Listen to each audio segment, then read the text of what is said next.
Alrighty, good evening or afternoon, depending on where you're at, and welcome back to Will Bratton WX. We've got a enhanced 3 out of 5 severe weather risk issued by the Storm Prediction Center for parts of Nebraska, North Dakota, South Dakota, even into northwestern Minnesota. And there's a significant risk for severe weather, including tornadoes, even as far north as into parts of southern Canada. So we're going to be taking a look at that today throughout the rest of this night, covering all of these tornado warnings and significant severe thunderstorm warnings, whatever it may be, all the coverage you need, it's going to be right here. Right now, we've only got one live tornado warning on the map. It's down here in Nebraska. What we're looking at here is a very tightly rotating couplet, only about less than 4,000 feet in the air. You know? And we've got a total of 6 considerable tagged severe thunderstorm warnings on the map as well right now. So all of those storms are going to pose a pretty significant risk for wind or hail, depending on what we're looking at. As we did just see the National Weather Service go ahead and shrink this polygon for the tornado warning just a little bit. This is out here in Nebraska affecting Harlan, Kearney, and Phelps counties, and it will expire in about 20 minutes. So we've got 20 minutes left on this tornado warning here, but we're expecting more significant severe weather to get active, especially into the Dakotas throughout later in the evening, and potentially even stretching as far down as central Kansas or even into very northern parts of Oklahoma today. Looks like we do have a couple of cells beginning to fire off with maybe some very broad rotation, essentially just a little bit of mesocyclone ingestion going on out here in the Nebraska panhandle around other. This is quite the polygon here. Interesting. I want to see what this is about. That might have been, I'm not sure what this is. There's a very small severe thunderstorm warning. I assume that they're going to go ahead and cancel here, right on the border of, where am I? South Dakota and North Dakota here. So near McIntosh in Watauga. We're getting a little bit linear in this part of the Dakotas region, and that's going to be expected. There's going to be a lot of linear action that is going to go on today and through even the overnight hours. But any segments that are able to bow out and give us this kind of big bowing shape like this are going to be able to pose a significant tornado risk, especially in eastern North Dakota and South Dakota, and even in potentially towards northwestern Minnesota as the evening goes on. Again, a lot of moisture return, if you watched our forecast this morning, is ongoing. So we're getting some moisture return into that region throughout the day. The dew points have not looked incredibly favorable, at least not as great as how they were modeled to look. So the moisture is not, looking quite as potent, essentially. But we're still looking at a significant severe weather risk and tornado risk throughout the rest of the night here. So we're going to be covering everything that you need to know, including all the tornado warnings, flash flood warnings, severe thunderstorm warnings, whatever it may be. We're going to be covering it all here throughout the rest of the night. So grab yourself a snack, grab yourself a drink, and sit down and let's spend some time together. So we do have out here in North Dakota right now, we do have a couple of large, considerable severe thunderstorm warning polygons here. The National Weather Service is tagging these for 70-mile-per-hour wind gusts and ping pong ball sized hail. It looks like that's going to be kind of the standard around this area right now. We've also got one just near the Canada border. In fact, 2. I think these are going to be, also more of that 70-mile-per-hour. These are actually showing 60 and golf ball sized hail there as well. So we're looking at a pretty decent hail and wind risk. Again, throughout the evening, we are going to be looking at initial storms that fire off that will pose the greatest threat for hail. But as we go later into the evening and even into the overnight hours, the threat's going to shift significantly towards a wind threat and the potential for a couple of tornadoes embedded in this line of thunderstorms that could be higher end tornadoes, especially as we get, like I said before, into the eastern portions of the Dakotas. My goodness. Things are becoming a little bit linear out in this region. We can see near McIntosh, we've got some hail cores kind of lined up here in this line of thunderstorms. Nothing super intense, but definitely some strong storms to pay attention to. over the next couple of hours. Again, we do have only one tornado warning active on the map. That's in Harlan, Kearney, and Phelps counties down here in southern Nebraska. So this is the one that the cell that we're the most concerned about at this very current moment. We can go back a couple scans in time. It looks like maybe it's broadening out just a little bit, but it's definitely a concerning couplet here in Nebraska. I'm going to go ahead and pull some earlier frames as well. We can kind of watch the life cycle of this storm. We'll go ahead and show the reflectivity first. You can see this cell firing off, and it's very quickly going to separate itself and ingest a lot of rotation. You can see very quick low-level winds. We're only looking at about 3,300 feet in the air on this radar scan here. So as we go forward in time, yeah, this one's definitely looking solid. Again, it's not looking perhaps quite as incredible on the most recent scan as it did the one before, but it could easily be going through any kind of a cycle and could put down a tornado really at any time associated with these really fast winds here in opposing directions. So if you're in this polygon, if you're in the towns of Wilcox, Keene, Axtell, Funk, and Holdridge, definitely make sure you're getting to a basement or some sort of a sturdy structure. Wherever a tornado shelter is in your region, that's where you're going to want to go. Again, this same thunderstorm is in fact under a considerable severe thunderstorm warning. This is for 70-mile-per-hour wind gusts and quarter-size hail. And I'm going to go out on a limb and say, yeah, they did not tornado possible tag it. However, there has been, the wind threat has actually been observed with this storm. Let's see if I can figure out.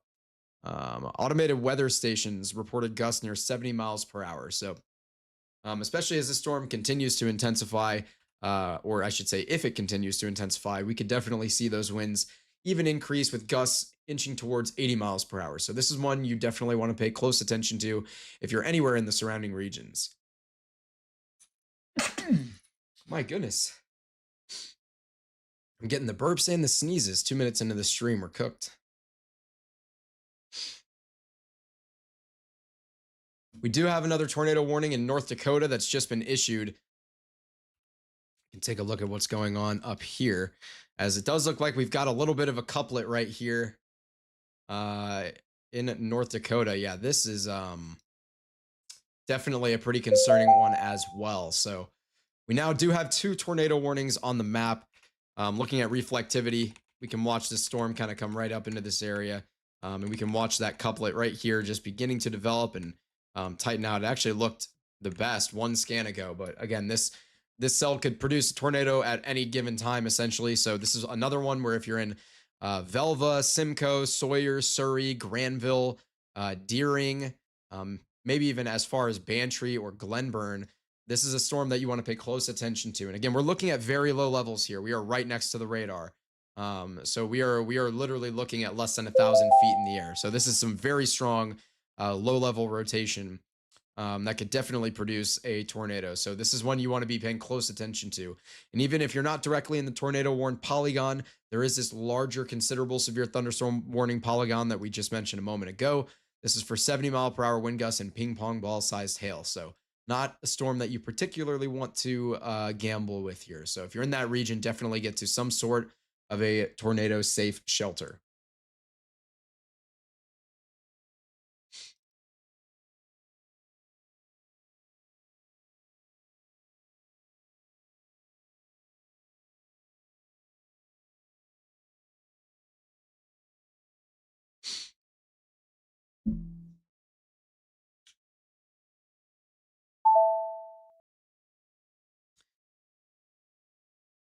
We are continuing to see a lot of these severe thunderstorm warnings continue to get extended out ahead of some of these storms. So down here in central Kansas, we can take a look. Down here, what we're looking at, yeah, we've got some pretty strong winds coming out of this storm. I assume that's what we're going to be looking at here. Yeah, 60-mile-per-hour wind gusts and nickel-size hail. So not the type of hail that's going to do significant damage, but definitely the potential for some minor dents on vehicles, and the winds are not something you particularly want to play around with too much, especially if this line segment of storms here is able to bow out and we get a little bit of a QLCS tornado threat that could get enhanced. Although I will say I'm not terribly concerned with the tornado threat throughout Kansas as much as I am into the eastern Dakotas type of region, as we mentioned before. So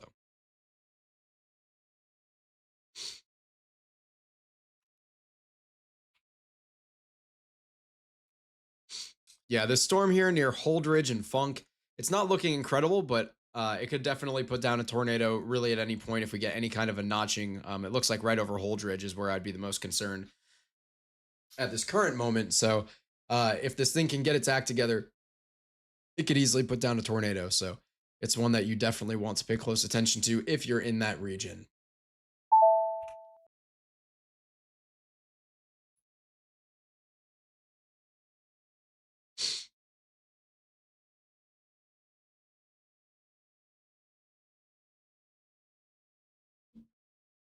I'm just realizing I didn't push out a notification that I'm live. Should probably do that.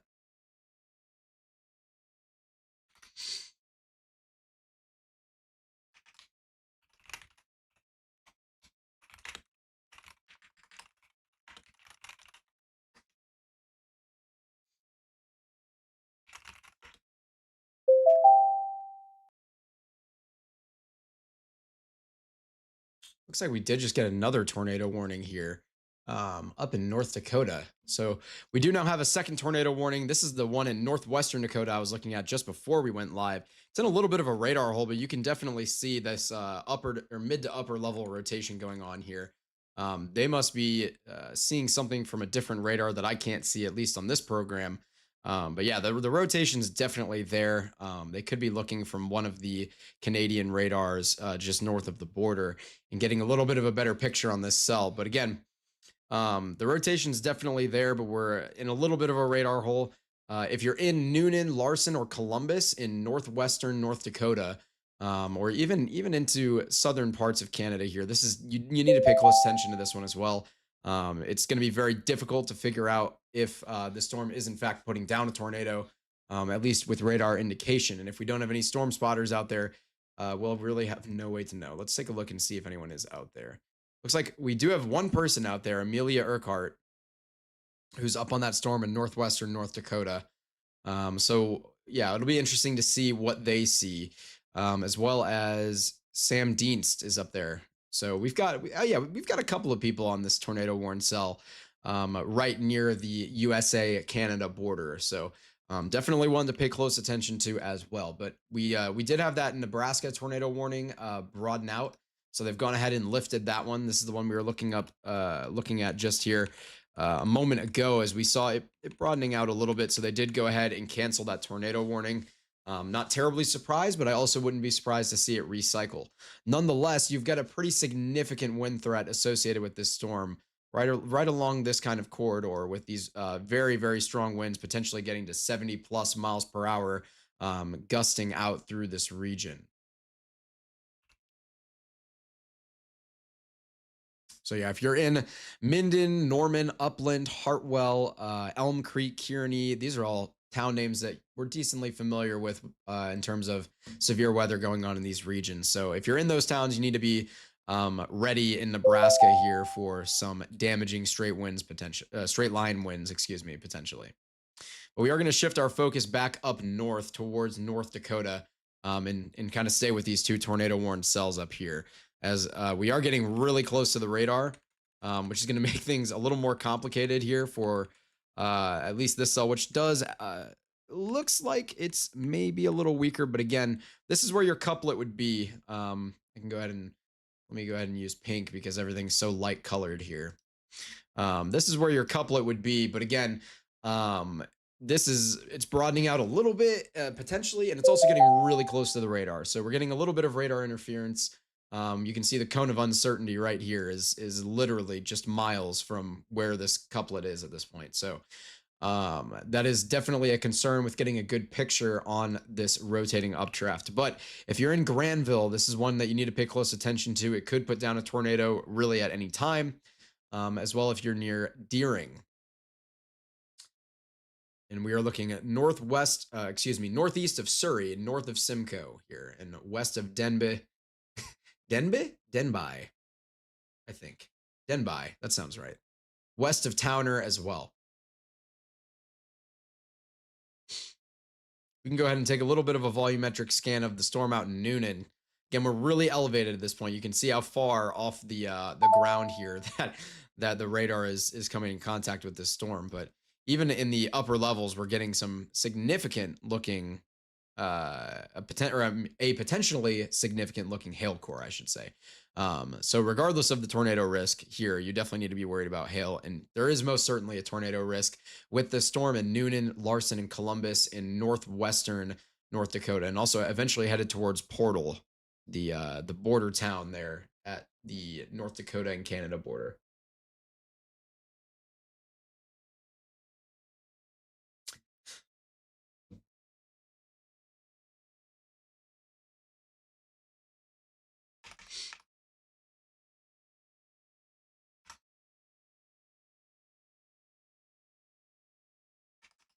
Oh, I didn't put the right link. Fa. Okay, let's try that again. Nope, that didn't want to work.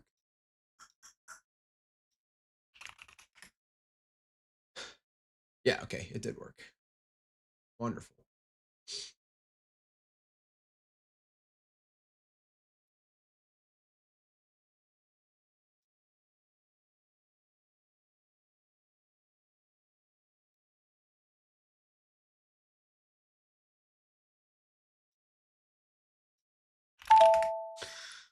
Alrighty.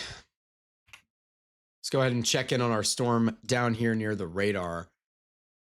Out in near Minot, North Dakota, I believe. Or Minot, I believe, is how they say it.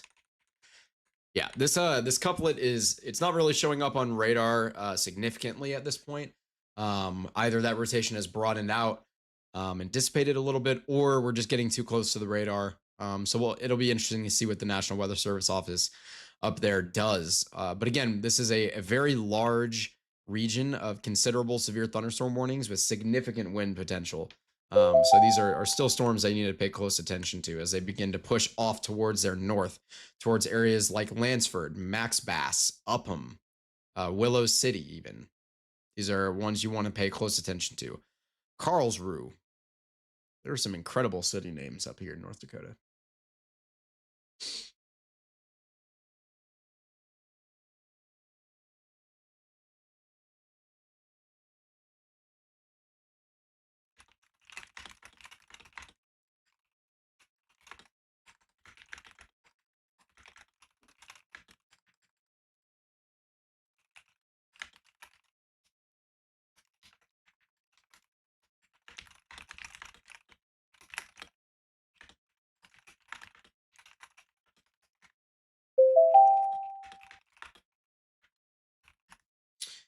Looks like they did go ahead and update this tornado warning polygon over here in northwestern North Dakota here, out near Noonan. As yeah, this one's getting a little bit less interference. I mean, keep in mind we're at 8,000 feet in the air with the radar beam, but at least we're getting a little bit of a better picture on this storm.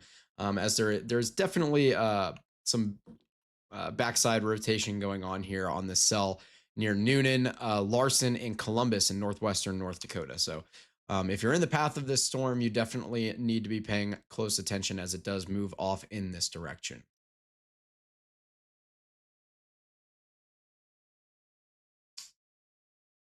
I only erased half of my arrow there.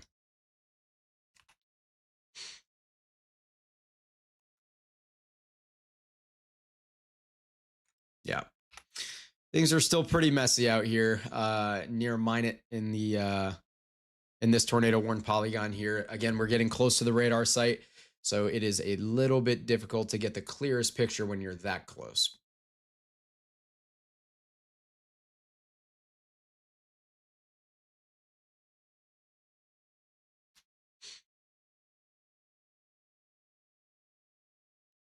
Might have another scan here.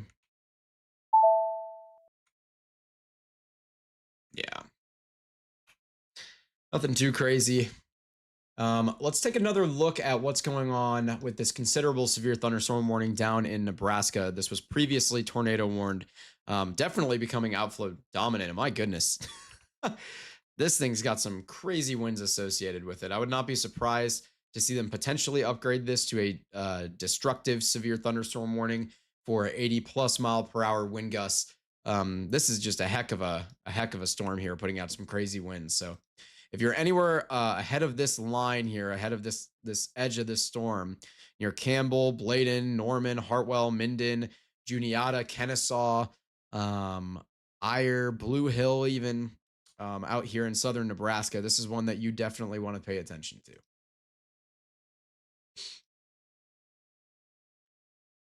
Taking a little bit of a trip down to Kansas here. Looks like we've got just a kind of a large cluster, a large line here of severe thunderstorms. These ones are not, again, the environment down in Kansas is not looking quite as favorable. So these are not ones that we're at least quite as concerned about. You can see the winds on these just in general are not coming in quite as hot, but these could still bring in some hail, a little bit of damaging wind as well. So they're ones that we need to pay close attention to. As they did just go ahead and issue another very large polygon for a considerable severe thunderstorm warning out ahead of this giant wind producer here throughout Axtell, Keene, Minden, headed towards Gibbon, Wood River, Grand Island, Dannebrog, Farwell, St. Paul, Elba, and Ashton in Nebraska. That considerable severe thunderstorm warning is going to cover a lot of counties in Nebraska, including Adams, Buffalo, Franklin, Hall, Howard, Kearney, Phelps, and Sherman. All sorts of counties in Nebraska impacted by this significant, considerable severe thunderstorm warning, as this is just a big wind producer down here. It looks like we could be getting some sort of an inflow trying to get established here near Upland. At that point, we could potentially see some rotation get going. We'll see. We'll keep an eye on the storm and see if it starts to get its act together over the next couple of minutes here. Again, we do have 2 tornado warnings active in North Dakota right now. We have the storm near Minot, which is literally right over the radar site at this point. So it's kind of impossible to get a good view on it. Yeah, as everything looks to be a little messy here. And then up here near Columbus and northwestern North Dakota, we've got another cell that's definitely concerning, but it's pretty far from the radar, so it's hard to get a good picture on it. There are a couple of chasers out there. I'll keep an eye towards Twitter and see if we're able to get any kind of a good visual on this storm.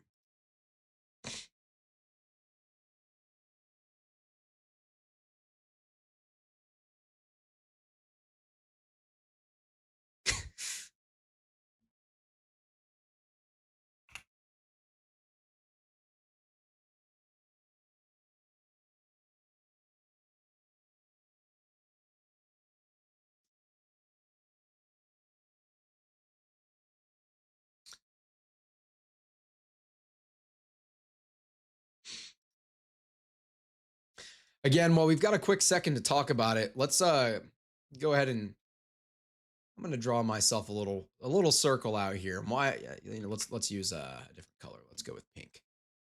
So this region out here into northwestern Minnesota and eastern North Dakota, and even potentially a little bit further south of this region in South Dakota out here. This is going to be my main concern, especially as we get into the later evening hours for where our largest risk for tornadoes is going to be. A lot of these are going to be, they're not going to be the prettiest looking storms. They're going to be embedded or semi-embedded supercells within a line of thunderstorms, essentially. So they're not going to be the stereotypical, you see a cell all by itself on radar type of thing. At least most of these cells aren't going to be that way. We could get a couple discrete cells that fire off ahead of the main line of convection. If they do, those are also going to pose a significant tornado risk and potentially the risk for a long track tornado if one of those cells is able to fire off ahead of the line, stay discrete, and utilize all of the moisture in that region, as that region is a little bit more moisture rich. However, we're lacking a little bit of a cap here, so I'm expecting things to get kind of messy. I think the tornado risk today might underperform what the Storm Prediction Center had outlined, at least as of this morning anyway, with the 10% region.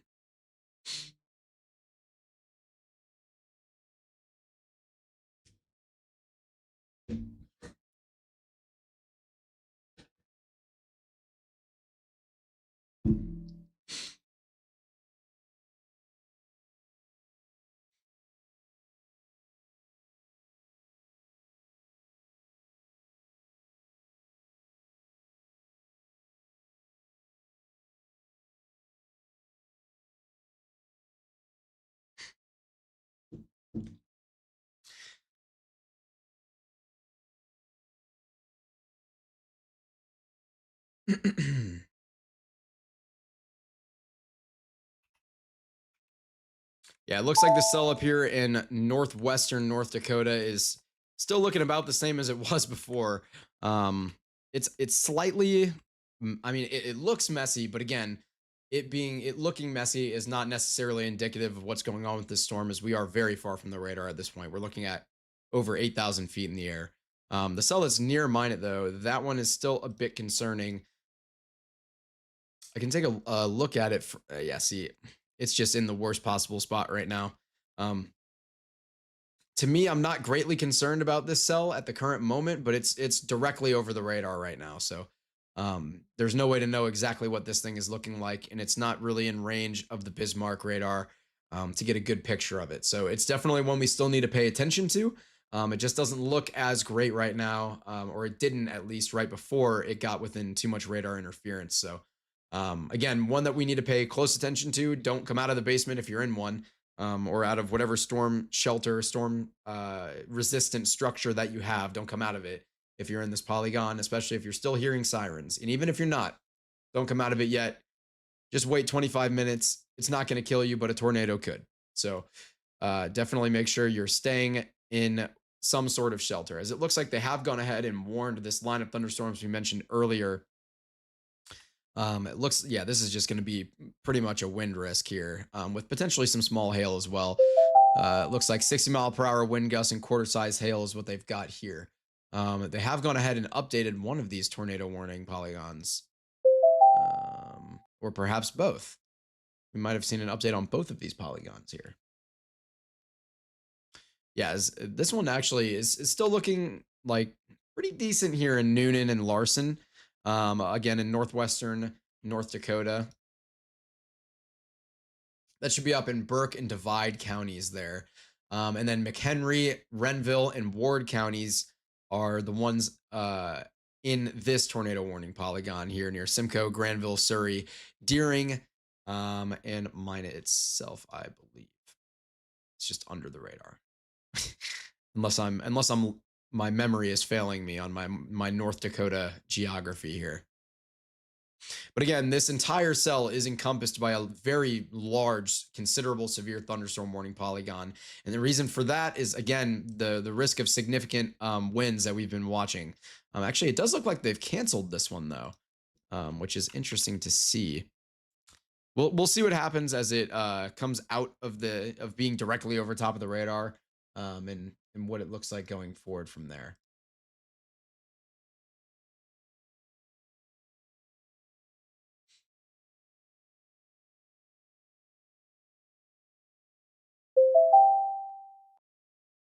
Yeah, they just continue to spam updates on these tornado warnings, just popping up over and over again on my overlay here. Let's see what does it think? Yeah, okay. We're just pulling the same radar over and over again. Yeah, out here in Larson, we don't have anything confirmed, by the way, and I'm not, at least on Twitter, on my immediate feed here, I'm not seeing any kind of confirmation on whether or not we do have a storm here, or I mean a tornado on the ground here, I should say.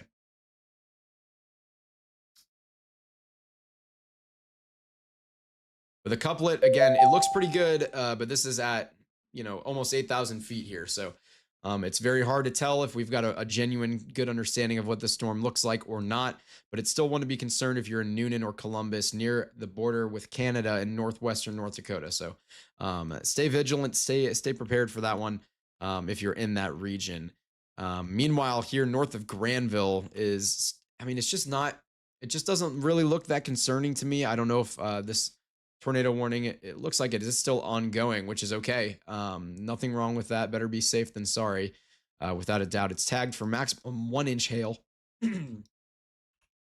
Not really much of a hail producer, as you're not really seeing any pinks or browns or whites coming out here in the middle of these cells, like maybe what you would see over here near Plaza.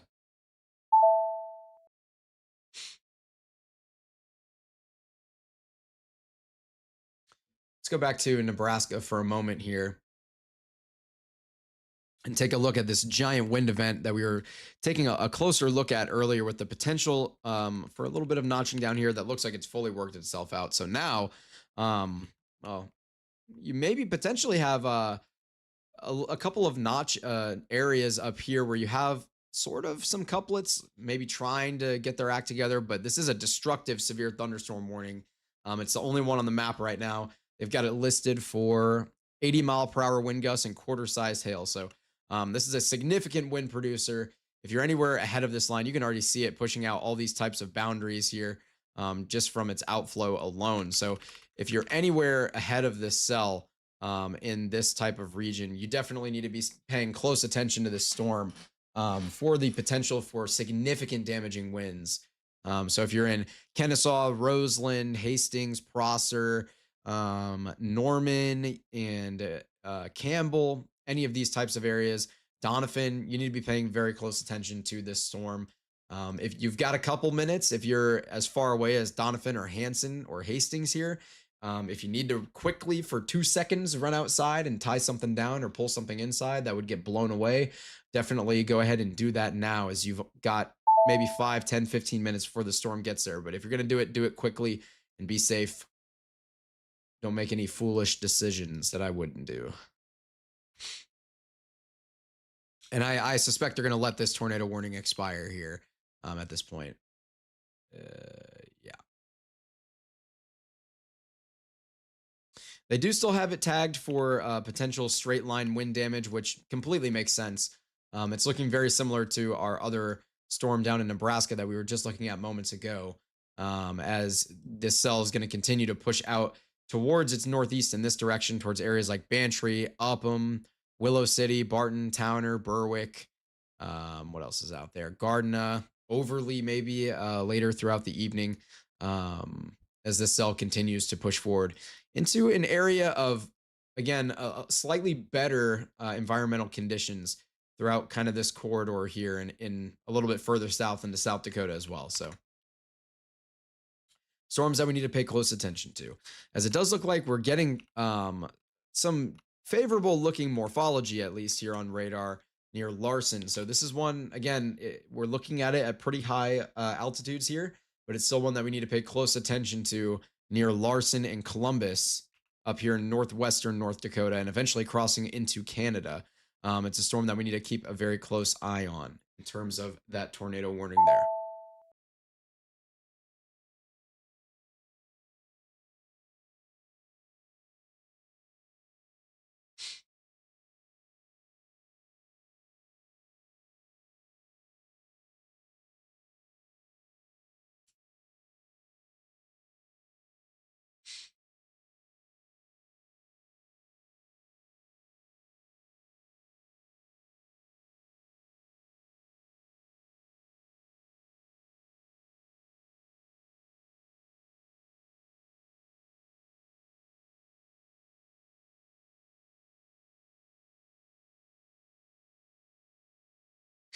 Oh, hello, Taylor. I did not know you were in here.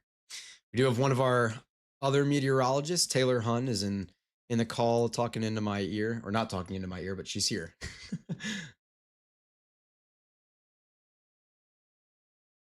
Taylor, make sure to let me know if you see anything that I am not, but I'm expecting that this tornado warning, I'm surprised I haven't canceled it, and they're probably just going to let it expire.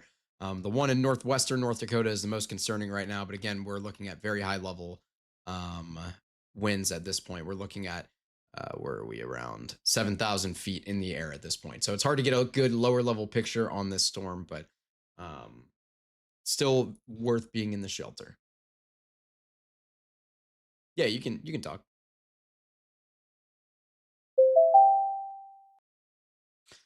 Looks like they did just go ahead and update that tornado warning again. They just keep slightly shrinking it, which does make sense. They are just about to lose this storm to Canada here, which is going to make all of the storm chasers who are up in Canada today happy. A lot of them crossed the border today into Canada and are not going to want to cross back until they're done for the night. So if this storm makes its way across the border, that would be nice for the folks who are up there chasing. But in general, we still only have these 2 tornado warnings on the map out here in North Dakota, but we do have a destructive severe thunderstorm warning all the way down in Nebraska for a very significant wind-driven event here, as this one is just cranking out winds at this point. I mean, I would not want to be in the path of this one. This is just the type of storm that can rip siding off of houses potentially. We saw yesterday a gust reach 113 miles per hour or something like that, in the Central Plains as well. So we know that we've seen what these storms are capable of doing, and they're not one that you want to particularly play around with too much. So if you're out ahead of the storm, again, if you're near a town like Doniphan or Hastings out here, you have just a couple of minutes if you need to run outside and tie something down or bring your vehicles into the garage so that any fallen trees or anything won't total them.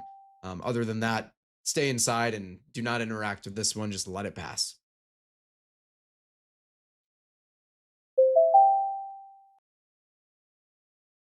They did go ahead and significantly shrink the tornado warning polygon up here that's near the radar in north central North Dakota here. I'm surprised, to be honest with you, that they haven't canceled this one. I assume, okay, they did actually cancel it. Okay, they shrunk it and canceled it at the same time, which is interesting. But the Columbus storm or the Columbus and Larson storm, I should say, up in northwestern North Dakota is still the one that I'm most concerned about at this current moment. And is now the only tornado warned storm on the map, as this one is just about to fade away. But here's what this storm looks like on radar. Again, it's eventually headed towards Portal, possibly northwest of Northgate, and then eventually into Canada here, as we're going to lose sight of it, at least in our coverage region, from what I can get on this radar program. But if we need to, I can go ahead and pull a different radar program in where we can track into Canada. As currently, right now in Canada, there are 2 tornado warnings. I am definitely going to cover tornado warnings in Canada once things grow a little bit more with Will Bratton WX. I don't want to expand too quickly too soon and bite off more than I can chew. But the goal is by the end of the summer, things are going to be running a lot more smoothly, and I will be covering things going on in Canada as well on days like this, especially in the summer months when sometimes you can get some of that action. Because yeah, there is in fact one tornado warning near Winnipeg right now, and another one out in near Shoal Lake and Rolling River up in Canada. So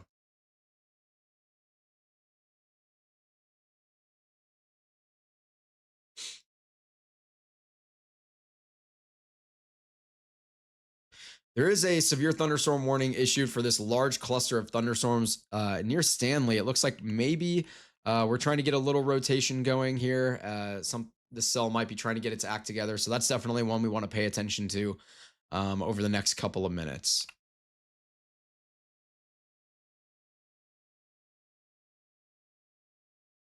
I'm going to take another peek at the destructive tag severe thunderstorm warning down here in Nebraska, as this one just continues to be just a pretty monstrous wind producer at this point. I mean, it's not looking quite as ridiculous as it did a couple scans ago. Here on this scan, what time was this? This was like 10, 12 minutes ago. So it was looking pretty insane at this point.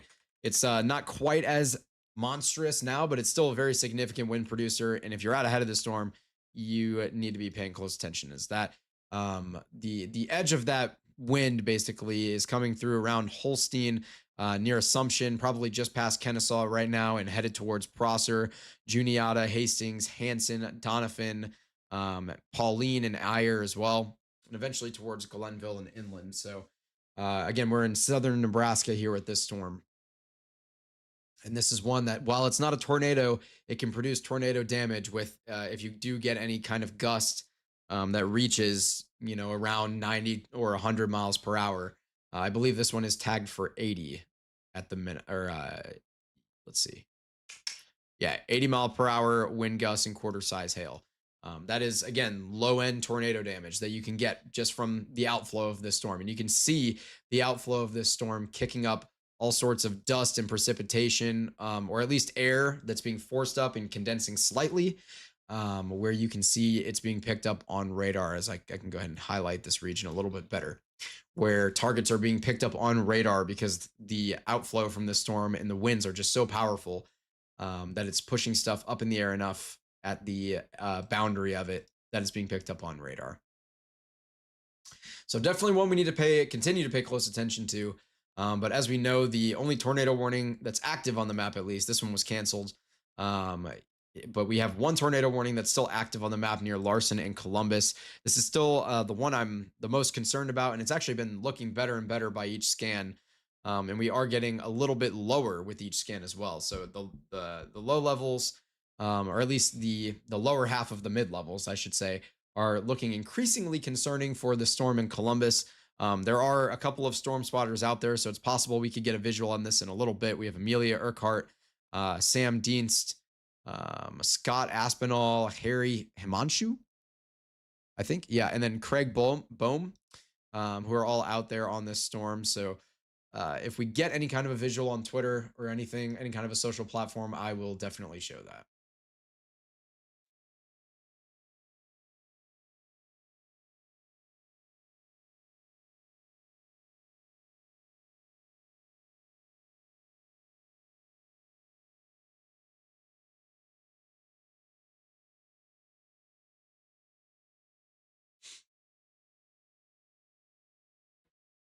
Yeah. Taking another look at this line of thunderstorms that's developing on. Oop, I just ripped my headphone out of my ear. This line of thunderstorms that's developing along the border of the Dakotas here. This is going to be a little bit more of a wind and hail threat at this current moment, but if anything is able to get going, if we get any kind of rotating updraft embedded into this line of thunderstorms, we could definitely see a tornado put down as well. So this is one to watch. There is a large severe thunderstorm warning polygon for 60-mile-per-hour wind gusts associated with this storm, and all of that is headed off in this general direction. So if you're in that region, you definitely need to be paying attention as this moves into mostly northern or southern North Dakota. That's it's like an oxymoron, southern North Dakota. But yeah, as it crosses into North Dakota, that's kind of the direction it's headed towards. But it may continue to extend downwards as well. A little bit of not really storm training necessarily, but just this line just continuing to extend south.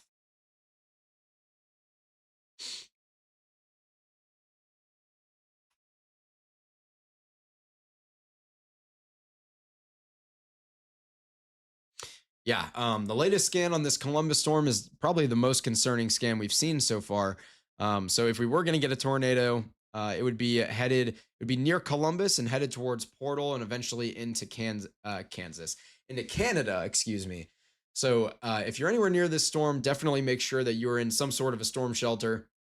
Um, if you're in Portal or potentially northern areas are just north of or northwest of Lignite, definitely make sure that you are paying attention. I know you're just outside of the tornado warning polygon here, but I would imagine that they're going to update this in just a moment to include. Um, I'm getting flashbacks to that one like microscopic tornado warning that they put out that was like a tenth of a county because the rest of the tornado warning region was in Canada, and it was like an Environment Canada warning that they slightly extended. But that's where this storm is headed. It's eventually going towards Canada.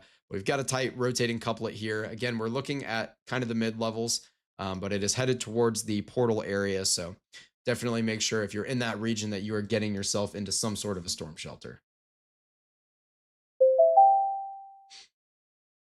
I'm hearing that in Kearney, Nebraska, we did have an 85-mile-per-hour wind gust that was confirmed.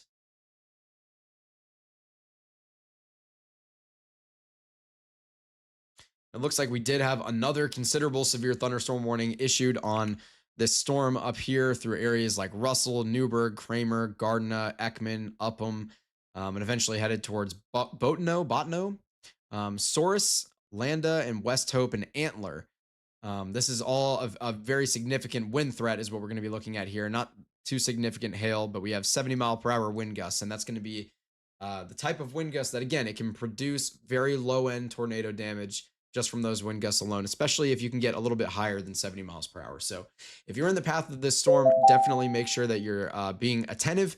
If you're far away from it, you've got a little bit of time potentially to pull some things inside. If you're in areas like Overly or Dunsight or Kelvin, you might have a couple of minutes to run outside, put the car in the garage, or whatever it is that you feel you need to do to prepare for this storm, tying things down, bringing objects inside, like porch furniture, whatever it may be.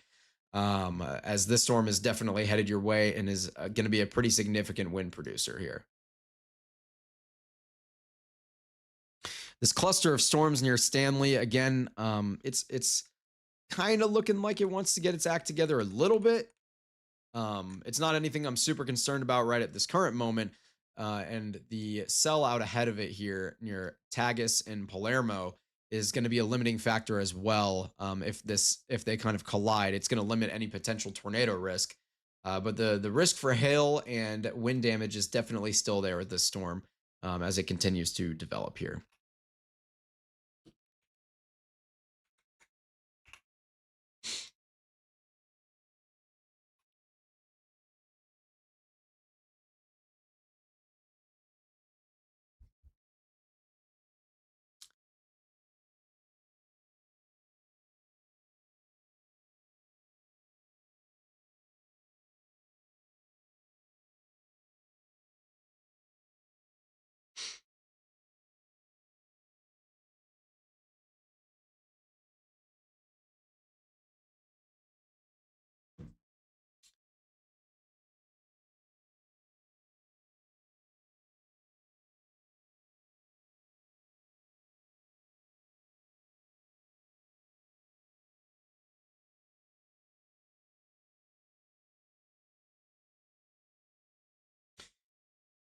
This is still our most concerning cell right now. I'm surprised that they haven't gone ahead and just pulled this pulled this tornado warning off the map. I mean, they shrunk it down and then they wrote out that it's canceled, but still leaving it on the map here. But the one up in Columbus is definitely the most concerning here in northwestern North Dakota. It does have 4 minutes on it until they're going to have to issue a new one or opt to not renew it, as it is going to move off into Canada shortly. I would imagine they might issue some sort of a polygon, something along the lines of this, as it pushes off towards Canada. That should be the last one they issue on this storm until it exits the United States warning regions. So that is our only storm of significant concern for tornado risk right this moment. We are expecting things to become a little bit more favorable for tornadoes later in the evening, but we do still have these significant wind producing events in Nebraska. It's not looking quite as insane as it was before, but again, it's still tagged for 80-mile-per-hour wind gusts. And this is not one that you particularly want to play around with, as you can still see this.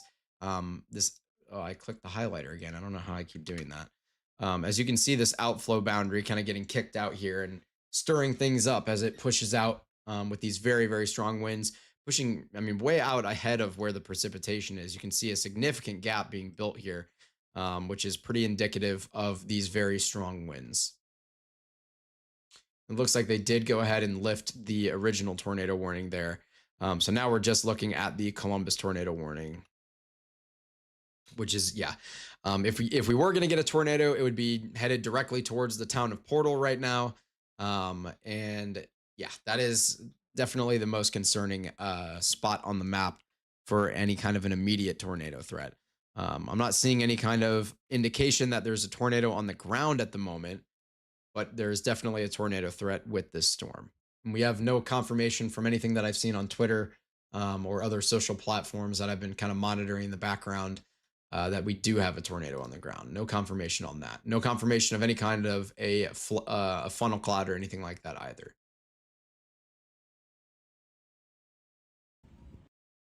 I am seeing we did get a very weak and small rope tornado out in Canada. I can go ahead and show this footage from Josh Pate here, as we did get a very weak brief tornado. It looks like it was already starting to dissipate there by the time this video ended. So it was on the ground for maybe a couple of seconds, if it even did touch the ground.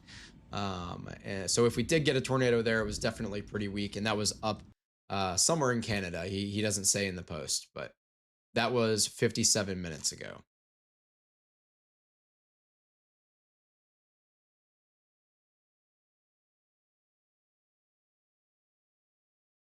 Another visual look, they did go ahead and issue that tornado warning polygon I mentioned before. This was a little while ago as well. This was almost an hour ago now, about 45 minutes ago, I believe. This was the large wall cloud developing north of Wild Rose, North Dakota. This was the cell that we were looking at just a little bit ago that was tornado warned. As they have gone ahead and issued a new polygon ahead of this storm, kind of like we talked about just a moment ago. As things, I mean, again, I know I'm beating a dead horse, but we are getting a little closer to the radar. We're around 6,500 feet here at this point, but this storm is definitely got the mid-level rotation. We don't know what it's exactly looking like at the lowest levels, but it's definitely got that mid-level rotation. If we were going to get a tornado, it would be headed directly towards the area surrounding Portal. So if you're in that region, definitely get to some sort of a sturdy structure or any kind of a storm shelter. And if you're in Lignite, I think you should be fine at this point. If you happen to be outside, don't go outside. But if you happen to be outside and you look to your north, you'll probably see what you're looking at here.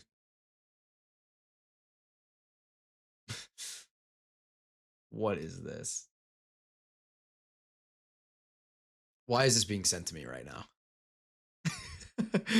Why is this being sent to me?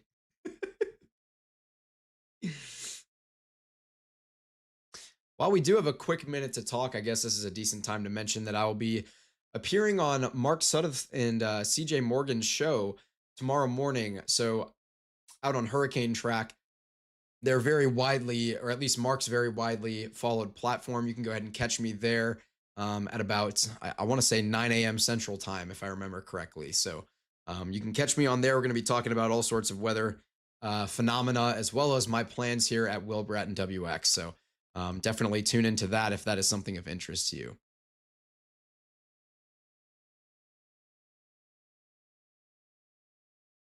I do see we've got BRC Shepherd in the chat saying good informative coverage, Will. Thank you very much. I appreciate that. We are obviously very young here, very, very young. Getting things rolling just now. Got a lot of kinks to iron out, but that's okay. That's just a natural part of it. And hopefully by the end of July, things are going to be running very, very cleanly like a well-oiled machine. Because again, this storm is still looking pretty concerning, headed directly towards the town of Portal at this point. This is not the largest town in the world by any stretch, as we can see here. But obviously, it's some sort of a populated area, and that's all it takes for these types of storms to be significant.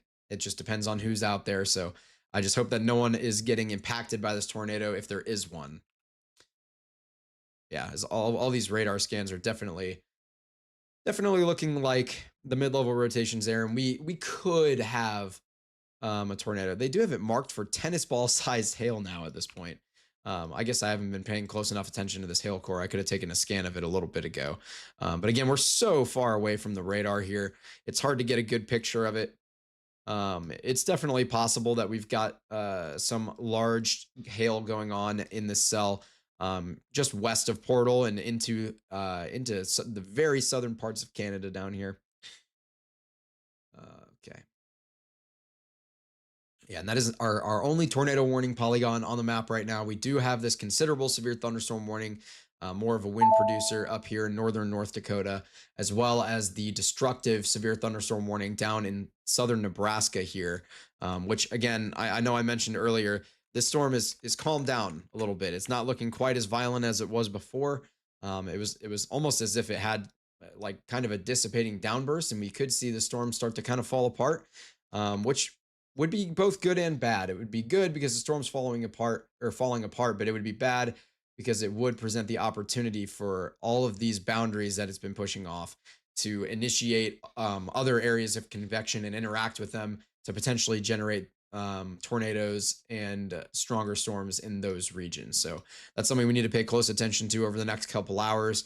We need to watch where these boundaries go, how they propagate, and be very attentive to any storms that can fire off and interact with them. We do have a couple of cells. This is not looking very supercellular to me. I'm not really seeing any kind of a mesocyclone in this storm. It easily could become supercellular. It's clearly a pretty strong updraft here near Bucktail. We do have another one firing off here near Ringgold, where this one maybe, just maybe, is it's maybe got a mesocyclone going on. This one down here, southwest of Stapleton and Gandy, this one could also have a mesocyclone as well. All of these storms are very young. So a lot of these storms are just beginning to fire off. You can see them all moving generally towards the northeast, but you can see this storm near Flats beginning to interact with some sort of a boundary and hooking a sharp right-hand turn, kind of like this. As I can go ahead and go forward in time here, as it starts to hook that right-hand turn. That's the time where if you have that rotation, you might get yourself a tornado there. But this one's not looking. Actually, it is there. It's definitely a supercell, but it's very, very broad. I'm not worried about a tornado with this one at this current moment, but it could definitely get there over time. Again, we are out here in Nebraska is where we're looking right now. Other storms are firing off in varying areas of South Dakota, Nebraska, North Dakota. Everything's becoming decently linear, but what you'll notice here is a lot of semi-discrete cells that are kind of in just one giant line. So any of these cells that are able to establish a dominant updraft and get some clean rotation going and potentially bow out just a little bit ahead of that line. For example, if you had a cell like this along that shaped line, you would be at a much higher risk for potential tornadoes at that point. And that is what the Storm Prediction Center echoed this morning in their discussions. This one's very interesting to me out here near Flats. It's in a good it's very discreet. It's in a decent environment. There's these cells down here as well intrigue me. I'm curious to see what happens with these cells as they begin to push towards their northeast in this kind of direction here. I'm going to check in one more time on the destructive tagged severe thunderstorm warning, which they actually did downgrade to a considerable, which again makes sense. We've been talking about it weakening a little bit. It's down to tagged for just 70-mile-per-hour wind gusts. But again, 70-mile-per-hour wind gusts can really deal some damage. You can pack a punch. You can get yourself some very, very low-end tornado damage associated with winds like that. So if you're in the path of this storm, you still need to be attentive to what's going on here. We can go back to our one tornado warning on the map here in Burke County in northwestern North Dakota. This storm just north of Lignite and kind of right over Portal now at this point. Looks like we are getting a little bit more radar interference, unfortunately, so it's hard to get a good picture of this storm. Possibly some pixels rendering out, suggesting the potential that the cell is tightening up a little bit, at least at the mid levels, but that is more or less a guess because we do have radar interference here. So definitely one to watch as it is about to leave at least my coverage region. I'm sticking to the United States for at least right now, and we'll start covering Canada once things grow just a little bit more. But in general, yeah, just one headed towards Portal here in North Dakota, just about to cross the border, and we will continue to follow this one and see what happens with it.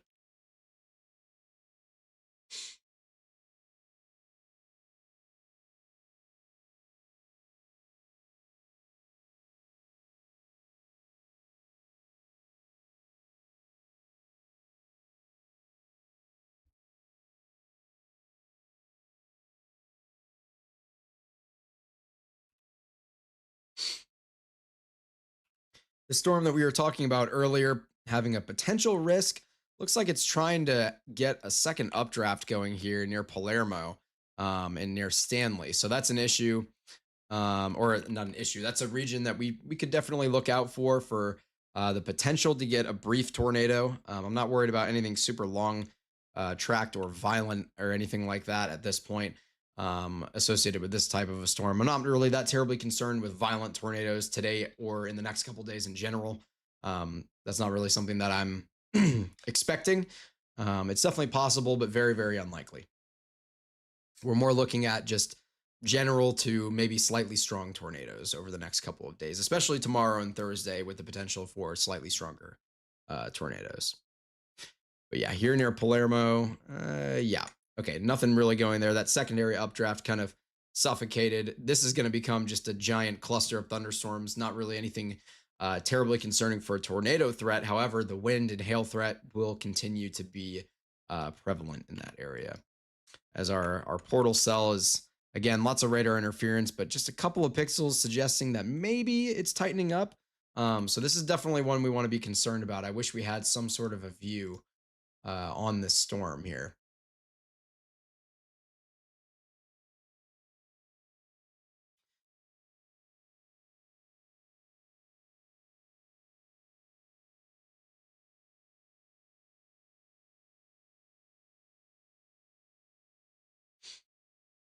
Seeing that there may have been a tornado northeast of Wild Rose, North Dakota. It was very brief.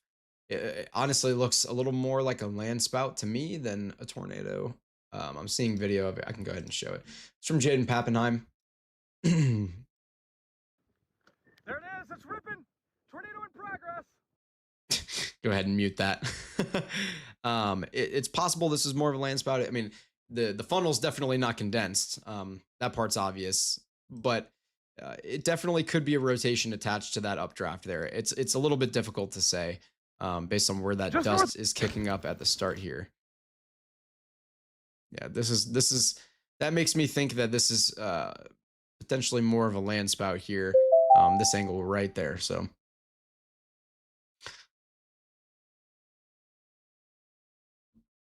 This tornado warning near Burke was just in Burke County, North Dakota, I should say, was just updated again. They extended it. They've got another 35 minutes on it here. I'm going to assume that Environment Canada is going to go ahead and issue their own warning for it eventually here as it crosses the border. I'm not sure if they're really going to have a better look at it here.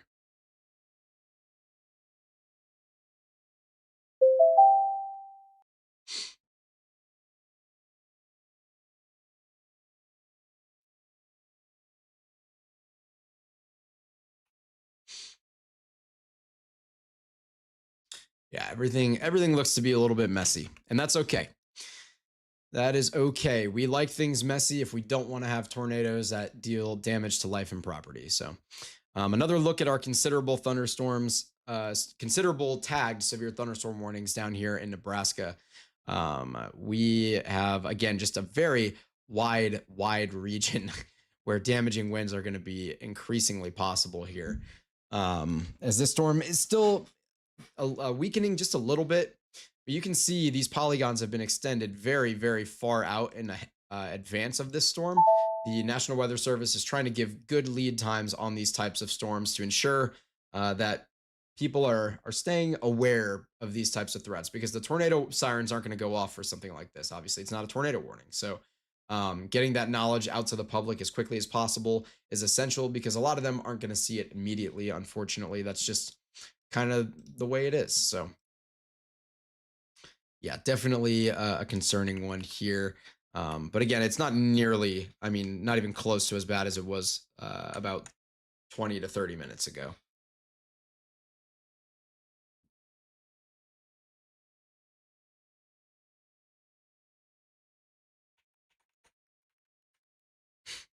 Yeah. So the cell up near Portal has just kind of moved out of our region. I imagine they're going to go ahead and cancel this tornado warning polygon within the next couple of minutes here, as it is just now basically crossing the border into Canada. They'll probably go ahead and let this polygon exist for another 5 minutes, maybe less. But it is still tagged for tennis ball sized hail as well. So it's not like this is one you want to take lightly, obviously. And again, the rotation's still there. It's just moving out of my coverage region, which is the United States for the time being. Tanner, I see you in the chat. How you doing, my friend?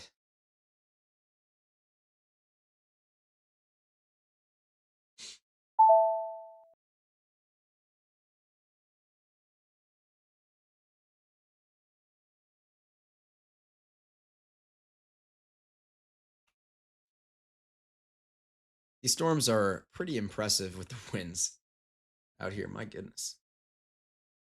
I mean, this is not that high up, and we're seeing potentially sustained winds in the 50 to 60, maybe even the 70-mile-per-hour range.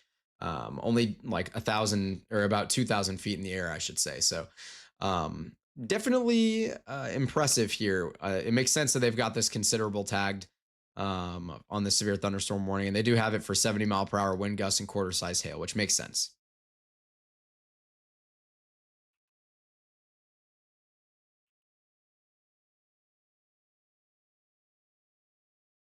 Romeo, I see you in the chat. How you doing tonight, my friend?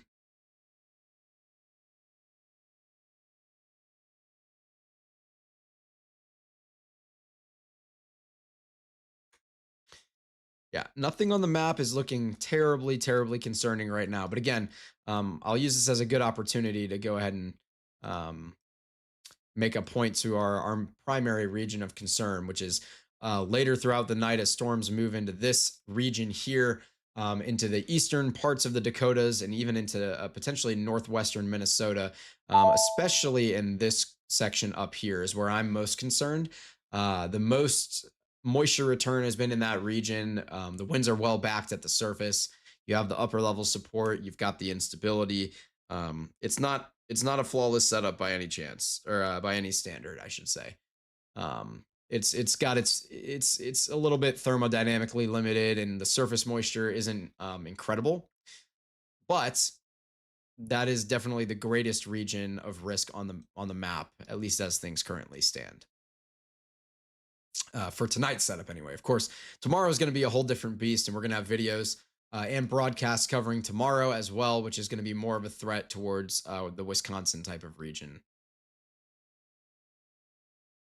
Wisconsin.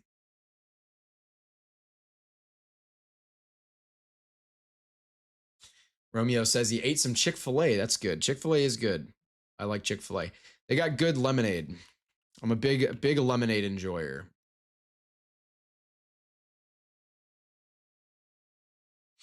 Out here in Ross and just west of Stanley, south of Lostwood, maybe we've got maybe west of Lostwood, something like that. The potential for a little bit of back end rotation on this cell out here. I'm not particularly concerned about it at this moment, but we'll definitely continue to watch it over the next few minutes, as all of those cells have been decently concerning. Was that a considerable flash flood warning they just issued? I'm not sure if it was, but down here in Tennessee, we do have a couple of flash flood warnings. I think the one they just issued actually was this one out here in Floyd and Polk counties in Georgia. As yeah, significant precipitation has been falling. Yeah, throughout a lot of the southeast, to be honest with you, especially into Kentucky and Tennessee over the last couple of days. So flash flooding is very, very possible. As you can see, I mean, this region where we've got a considerable flash flood warning here, it doesn't even have any convection there right now. We don't even have any storms. But as of an hour and 20 minutes ago, emergency management reported thunderstorms producing heavy rain across the warned area. Flash flooding is occurring. So not very descriptive, but we do have flash flooding going on, and at least some localized region near White House and Walnut Grove of a considerable flash flood warning going on here. Jumping back to our only tornado warning polygon on the map, it is looking, again, it's looking better, but it's now into Canada. So I imagine they're going to go ahead and let this warning expire or potentially cancel it here within the next couple of minutes.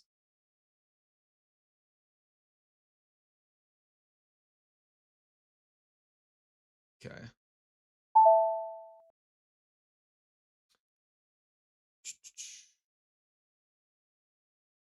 Hearing that we did get a new mesoscale discussion out in Nebraska, I'm going to go ahead and pull that up in just a minute. Here we go. Oh, the page I've requested cannot be found. Outstanding.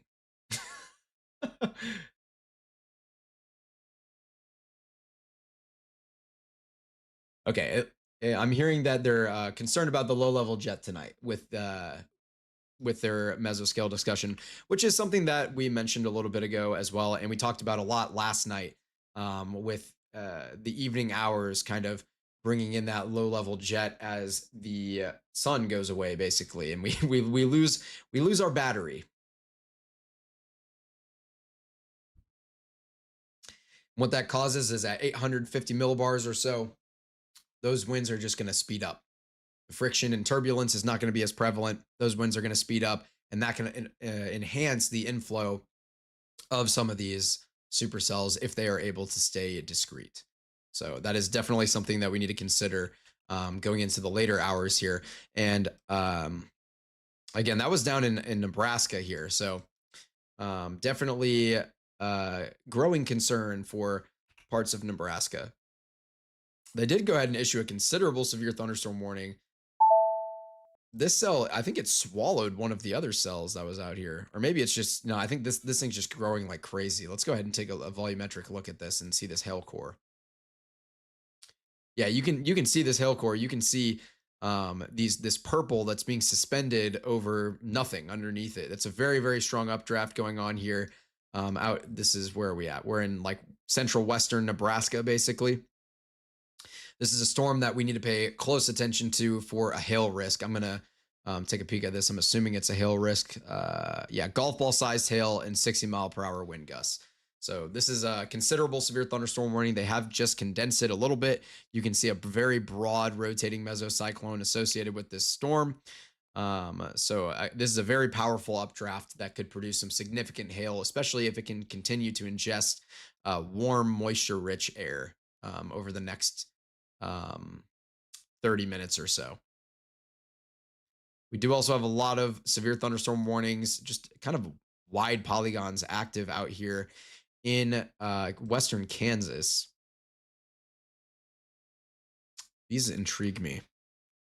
I'm assuming all of this is just going to be a wind threat for the most part. Yeah, 60-mile-per-hour winds, 60-mile-per-hour winds, and 60-mile-per-hour winds. So yeah, just a precipitation and wind thing going on out here in central western Kansas, and eventually pushing towards the Wichita area as well. So definitely something to pay attention to. We're also watching for the potential for maybe an isolated supercell to fire off in very northern portions of Oklahoma or southern Kansas. Anything that can fire off ahead of this line of thunderstorms is going to pose the greatest risk for any kind of a tornado threat or any kind of threat for large hail. So that's something we're going to be paying close attention to as well throughout the evening here as this progresses. Our giant wind producer in Nebraska that we've been talking about for quite a while is, again, it's still looking like it's weakening a little bit. It might be ramping back up just a little bit here. Actually, it does look like a new updraft has been established. So in that situation, we're definitely looking at this storm not going away right now. So we'll see what it does as it continues to try to rebuild itself, whether or not it can, or if it's going to collapse and continue to set up more boundaries. We talked a little bit earlier about these boundaries that the storm is pushing off, and we need to pay close attention to where these set up, where they propagate towards, because that is going to play a factor in the development and sustainability of storms later on in the evening, and especially the interactions with those boundaries in terms of tornado genesis, potentially, depending on when the storms interact with them. Yeah, we do have one dominant updraft here in this storm, northwest of Tryon in Ringgold, and southwest of Tedford. Out here in central western Nebraska, this is a considerable severe thunderstorm warning. Our last tornado warning up here in Burke County in northwestern North Dakota is still active at this moment. And again, this couplet does look good, but if we do have a tornado, it's not going to be in the United States at this point. It's going to be just across the border into Canada. We do know that there's a handful of chasers on this. It looks like Amelia Urquhart and Sam Dienst are getting stopped at the border, essentially. Meanwhile, the chasers who are sitting just across the border and waiting for this one to come their way, it looks like those chasers are now hopping on this, where we have Craig, Scott, and Harry. So we will definitely keep an eye out on social media and see if we can find any kind of a visual on this storm here.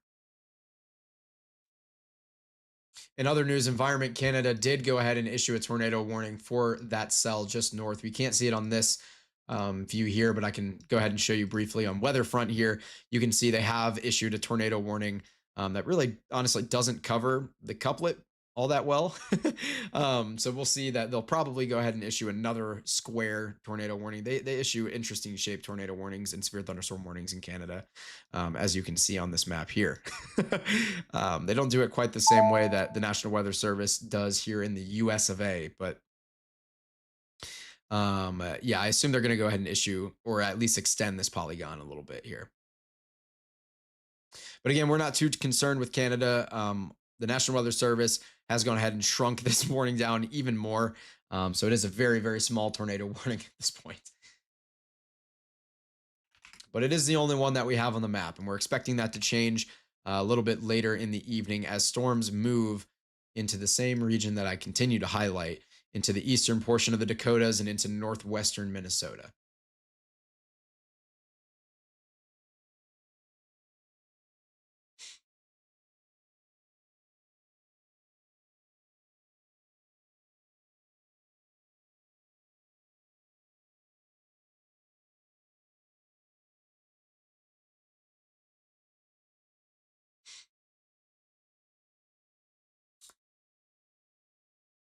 Yeah, it looks like the Storm Prediction Center has updated their outlook for the day. I'm not sure if it's going to show up on here. Um, Updated. Yeah, it's definitely not. But essentially, what they've done is they've included more portions of central Nebraska in the enhanced risk. And meanwhile, they've lowered the risk of a couple of different areas, particularly into the Oklahoma Panhandle and parts of southern Kansas has been lowered down to a marginal.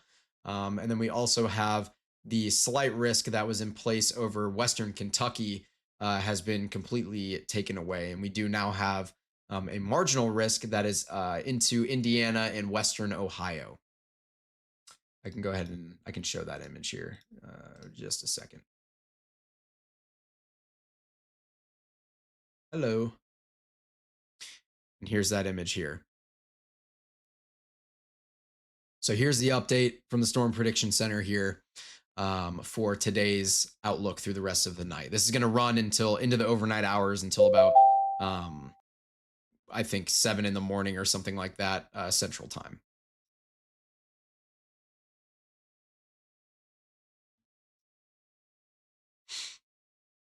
Out again in Nebraska, they have issued another considerable severe thunderstorm warning out and ahead of the storm that we've been tracking. Heading towards Tedford now, headed directly towards the radar. I don't know what's with all these storms tonight, trying to go directly over top of the radar sites. Knowing our luck, this storm is going to get its act together. It's got one dominant rotating updraft right now. It's very broad, but I can just imagine that as soon as it gets to Tedford, it's going to tighten up and try to put down a tornado when we can't see it clearly on radar. That's just the way things have been lately. It actually does look like this is most certainly tightening up at the very least. Interesting, as you can see that updraft almost moving towards the southeast within the storm, which has been interesting to see. Yeah, it's almost kind of stalling out in some types of ways. This is quite the interesting one. I would imagine it's interacting with some sort of a boundary here to induce that behavior. But you do see, I know we took a look at this hail core just a little bit ago, but you can see a pretty significant hail core here. As you can see, again, these purple targets being suspended over top of nothing. So a very significant hail core possible there. It might not be dropping any hail right now. It might just be sitting there throwing it up and down in the updraft, but eventually that hail's got to go somewhere. So at some point or another, this is definitely going to be having a pretty solid hail risk here. Currently, though, we do have golf ball sized hail and 60-mile-per-hour wind gusts on the considerable severe thunderstorm warning. Those are the tags for it right now.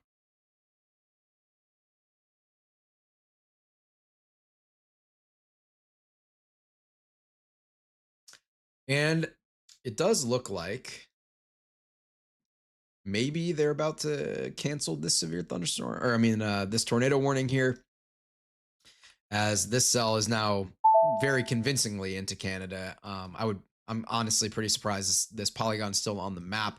If you're in Northgate or Lignite or Portal, I'm not particularly terribly concerned for you right now. There is a second updraft forming near Portal though, that could pose a concern as it moves into Canada. But again, I'm not worried about that right this current moment. Yeah, and that is our only tornado warning on the map right now. I'm expecting us to have none on the map within a couple of minutes here, and we'll see how things progress throughout the evening. and we will make the decision on how late we're going to stay live tonight as things progress, because we got another early morning tomorrow and Thursday, with forecast videos, another broadcast tomorrow night, and then storm chasing Thursday night. And we'll see if I can figure out a way to be live while I'm storm chasing. I'm not sure if that's going to be possible yet, but we will figure that out sometime between now and then.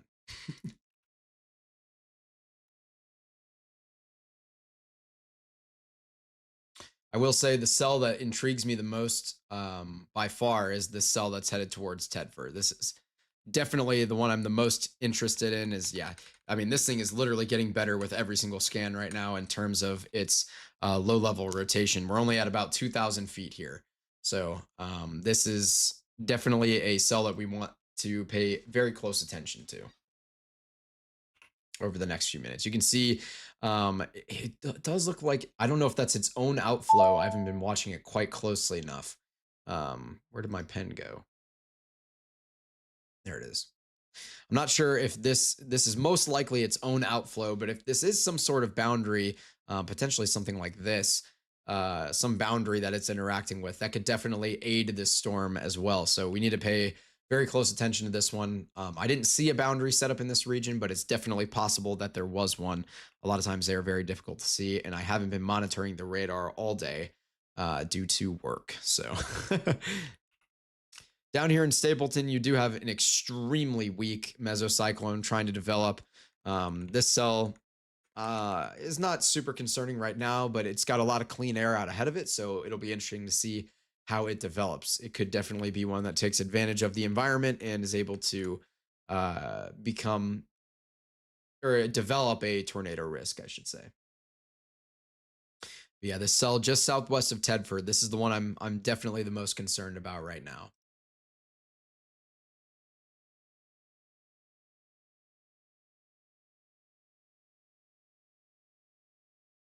This broad area of rotation right here is what we're looking at. And if anything can kind of notch out, if we get something that's shaped just a little bit more like this, that's when we're going to be a lot more concerned.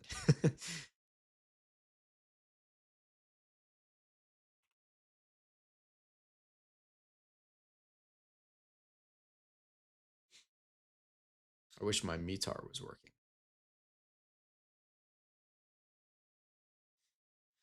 In terms of spotters, there are quite a lot of people out there, actually. We got Peter Good. We got these people are literally right on top of each other. Kevin Smith and Thomas Augustine.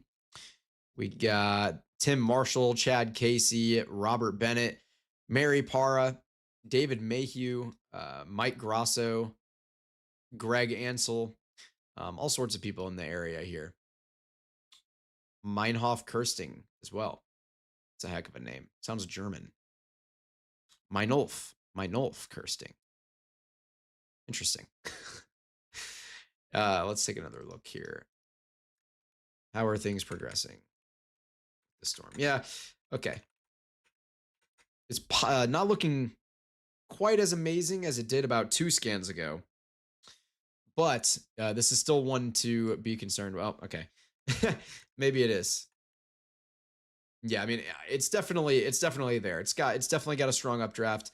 If this thing gets its act together, it could definitely put down a tornado. There's nothing to stop it, really. I mean, there's no congestion in the area. It all depends. Is it able to ingest enough inflow and get that inflow stream going nice and clean and laminar?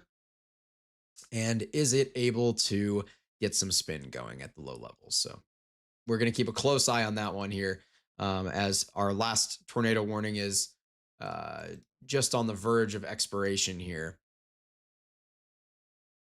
They have left it in effect, interestingly. We do see this large line segment. I can go ahead and pull up, just one moment. I can pull up the MRMS out here on Weatherfront. There's all sorts of layers on here that I don't particularly want on right now. The reason I'm showing you this is to kind of show this large line of thunderstorms that is ongoing here. Here we go. This is what we're looking at, basically. We've got all sorts of thunderstorms But again, this is the region that we're most concerned about in this pink circled region here. And anything that can fire off ahead of these lines, any discrete cells that maybe are able to fire off in these regions could pose the most significant threat for tornadoes, and especially in this region between Fargo and Sioux Falls. That is by far our largest area of concern in terms of a tornado risk at the moment. Looks like we did just get a tornado warning posted in Indiana, just south of Indianapolis, which I hadn't even been looking at, to be quite honest with you, as there is a mesoscale discussion out there. It was only a 5% probability to issue a watch here. But you can see a little couplet getting going for sure. And we're very close to the radar. So this is low level rotation that's trying to get going here at less than 1,000 feet.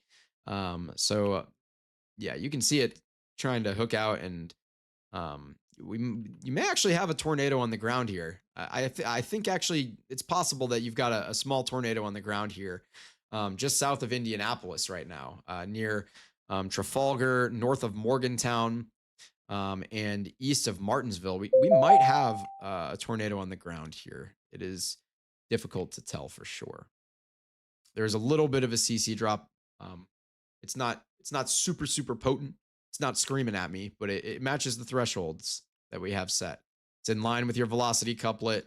It's dropping to below 0.9 or 90% in this DBZ region, and it is co-located with these higher DBZs above 40. So it's definitely possible that we've got a tornado debris signature here on radar. So that could end up being our first confirmed tornado.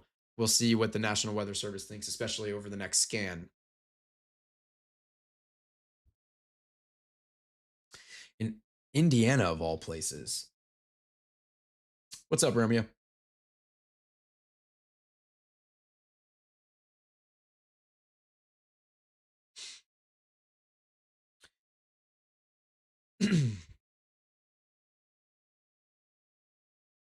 Looks like we have, from the mesoscale discussion out in Nebraska, the maximum peak tornado intensity expected is 100 to 125 miles per hour. Peak wind gusts between 60 and 80 miles per hour, and hail as up as as high as 3.5 inches. And that's for northeastern and southern South Dakota. Actually, that is not the Nebraska one. Excuse me. I don't know why I said that. Yeah, I think it's definitely possible that we've got a tornado on the ground here in Indiana. I doubt anyone's even out there. I mean, I can turn on spotter dots for a second. Yeah. Yeah, I think the most recent scan and the one just before were looking the best in terms of a potential CC drop there. Actually, even the scan before that as well, before this thing was tornado warned. Yeah, the last 3 scans, there's potentially a debris signature here, a possible tornado on the ground south of Indianapolis. Not what I expected to see tonight. Absolutely not. But that's life. And that is now our only tornado warning polygon on the map, as they did finally allow the cell up near Portal at the border of North Dakota and Canada. They allowed that polygon to go ahead and expire. So yeah, we might be seeing a CC drop here, indicative of a tornado. It would be these, to more specifically circle it and outline it a little better, it would be this region right here would be what we're looking at. I can go ahead and do it in white, so it's a little easier to see. But this is what we would be concerned about with a potential CC drop. You can see, oh, it moved on me. But you can see there's your velocity couplet. I'll go ahead and try to keep it in the circle. There's your velocity couplet. Right there is your potential debris signature, which is a lot weaker now. And there is your potential debris ball here on radar is what we're looking at. So definitely a concerning one out here in Indiana. It does look to be a little bit weaker. Maybe not. It's just kind of coming south of the radar at this point. So definitely still a concerning one here. Um, I'm not expecting that this would be a large or extremely damaging tornado or like a high end tornado, but it's definitely hit something and it's stirring up debris as it is over a major highway here that connects Martinsville to Franklin. Isaac, I see you in the chat. What's going on, my guy?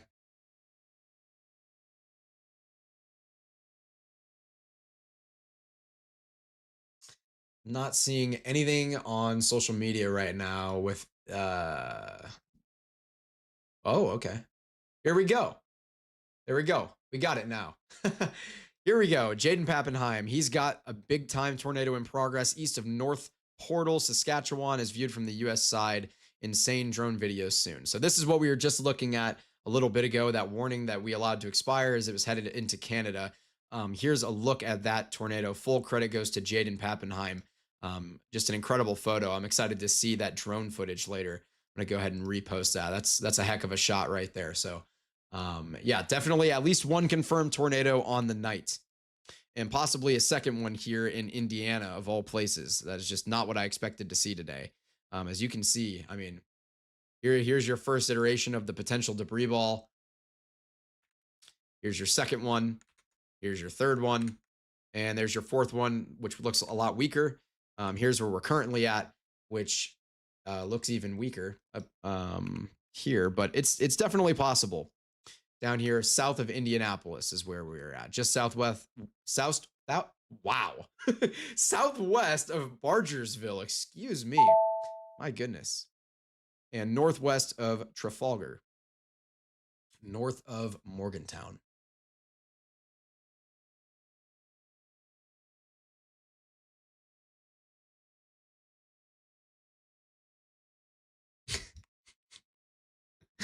I really said south.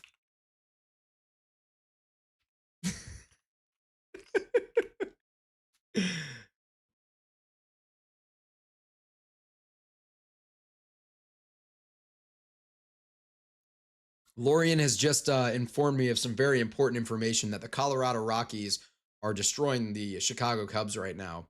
And as someone who hates both of those teams, I see this as the ultimate loss because the one that I hate slightly more. Oh, wait, no, actually, this is good. The Cubs are losing. What am I talking about? You said the Cubs are getting rolled, right, by the Rockies? A historically bad franchise, by the way.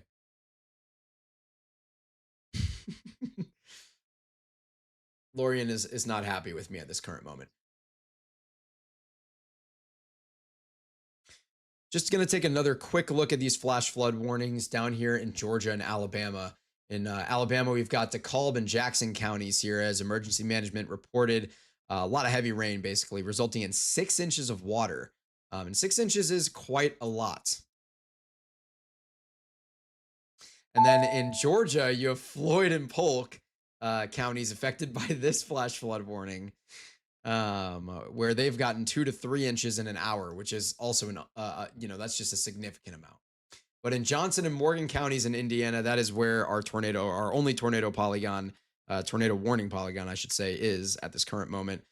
Where, whoa, yeah, I mean, there's definitely a tornado on the ground here, I would think. We've definitely got a CC drop. That certainly looks like there's a tornado on the ground. Once again, it may have briefly lifted here for just a moment. We definitely had one on the ground, or at least I think we may have had one on the ground recently as well. I'm surprised they haven't radar confirmed this, to be quite honest with you. They've had multiple scans to try and do so. You can see the first iteration of a potential debris signature right here. Your second one, third one, fourth one, very weak, reminiscent. I wouldn't confirm that by any stretch. Same with this one as well. But then now here again, that's the most convincing of the bunch so far. Now it's not a confirmation. There's going to be tons of eyes out here. It's a very, very populated urban area near Indianapolis, just south of it. So there will be emergency management eyes on this tornado. They may wait to try and get some sort of visual on it before they confirm it. There's still a little bit of daylight left. It's only 8:30.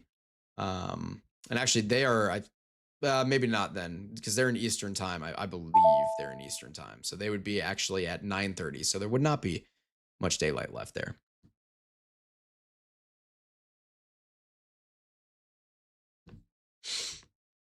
Getting it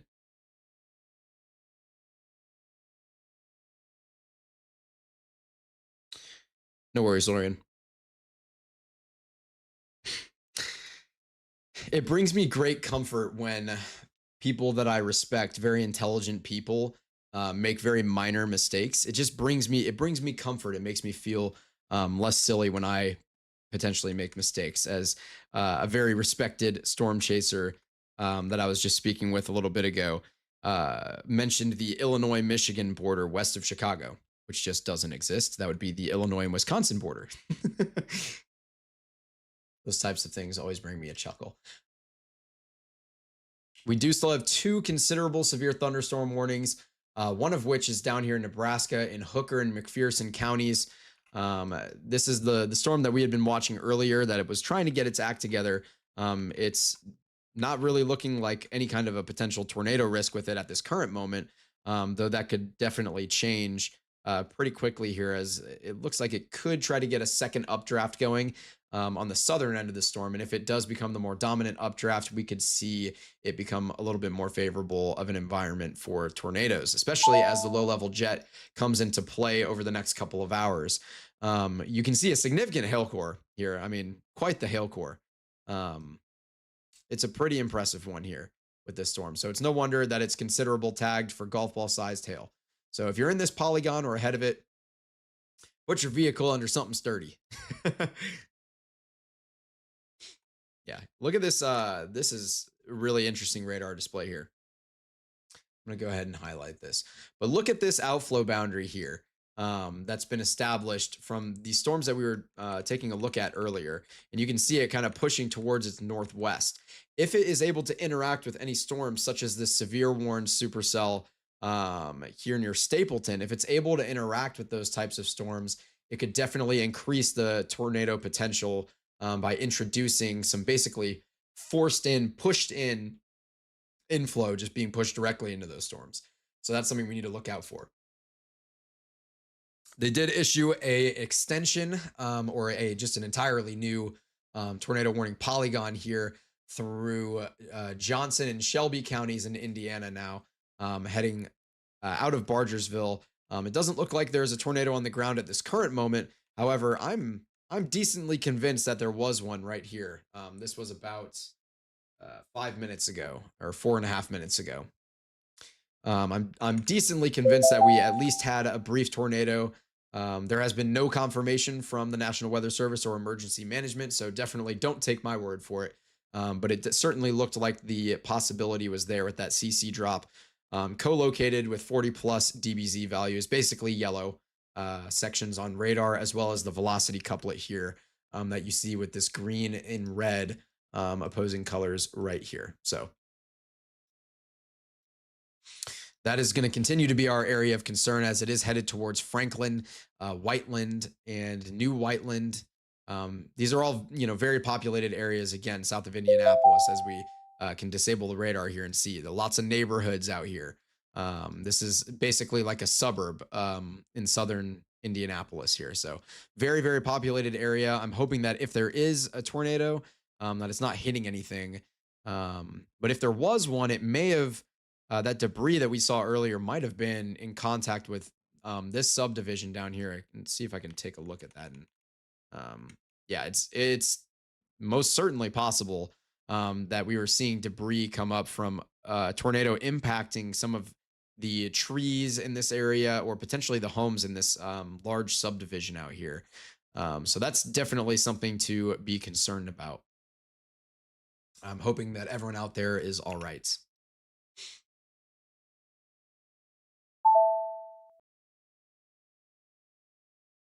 We do have one more considerable severe thunderstorm warning in North Dakota that's still ongoing. This is, I believe, the same wind producer from earlier. Yeah, we have 70-mile-per-hour wind gusts. Not really a hail threat going on here. There is a little bit of a hail core going on south of Towner and Berwick here in North Dakota.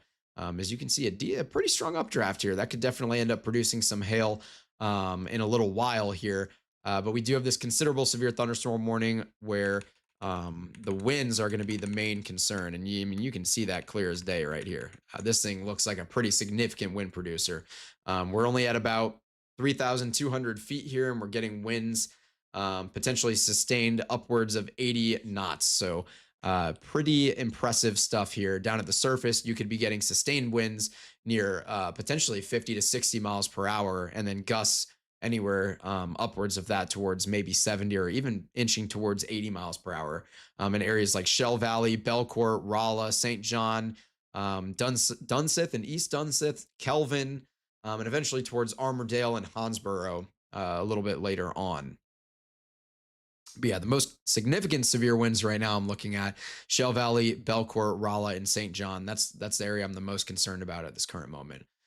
Whereas Kelvin and East Dunseth and regular Dunseth are basically past it at this point.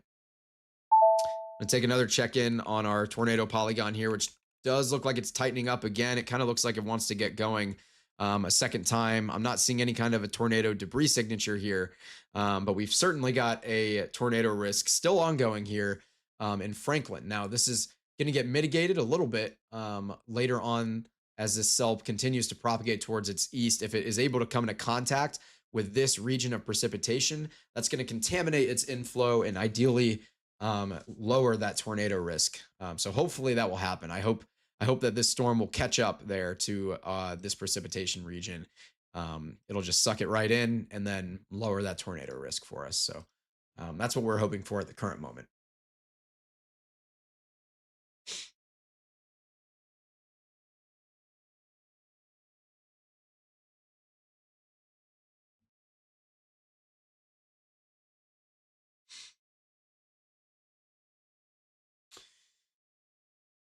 Checking in on the considerable severe thunderstorm warning that we mentioned earlier with a very, very broadly rotating a mid-level mesocyclone here, really at the low levels even. This is not a concerning tornado threat right now, but it definitely could be. As I mentioned earlier, with our luck, it's going to approach Tedford and become a tornado risk. Right now, we're definitely looking at a wind and hail risk, though, as this one is tagged for golf ball size hail and 60-mile-per-hour wind gusts. We can take another look at its hail core, which again, I know we've looked at this hail core numerous times, but it continues to look a little bit more and more impressive with each scan. So you can see this thing a very, very tilted updraft, implying that there's decent shear in this environment, which is essentially a change in wind speed or direction with height. You can see this pink area highlighting what would be a potential hail core throughout this storm. So definitely one to be slightly concerned about. What have I done? There we go. Yeah, NROT value is not really picking up anything. Again, that's algorithmic. I don't really use it much, but definitely worth looking at sometimes. Here in Johnson and Shelby counties, south of Indiana, we've probably got another radar scan we can take a look at. Yeah, this one, it looks like it might be trying to get its act together near Franklin. However, the inflow is definitely beginning to get a little bit contaminated with the outflow from this storm here. So, as it looks like Bratton has created quite the feature with our Nightbot, which it can tell the chat the names of the meteorologists that are in my ear behind me, as I do have a couple of our Will Bratton WX affiliates and hopefully future employees in my ear helping us out during some of the severe weather coverage. So Lorian Gray and Romeo Pert Jr. are in the call right now with me. We had Taylor Hunt in here earlier as well. And of course, Bratton is the GOAT. He's not a meteorologist, but he helps us with a lot of really important things. Yeah, it does look like this storm here near Franklin, south of Indianapolis, and this tornado warning is beginning to become a little bit contaminated. However, this scan's not looking half bad at all. I'm definitely not seeing a tornado on the ground in terms of tornado debris signature here. But here in Franklin, still an area of significant concern, at least for the next few minutes. We'll see, again, as I mentioned before, if it's able to ingest any of this moisture and ideally cooler air from the downdraft of this Pleasant View storm. That would be ideal, as it would weaken the tornado risk associated with the cell near Franklin. This is a pretty populated area, as we showed before. I can go ahead and quickly show that again here. This is quite the populated area, so we definitely do not want to see a tornado rip through this region.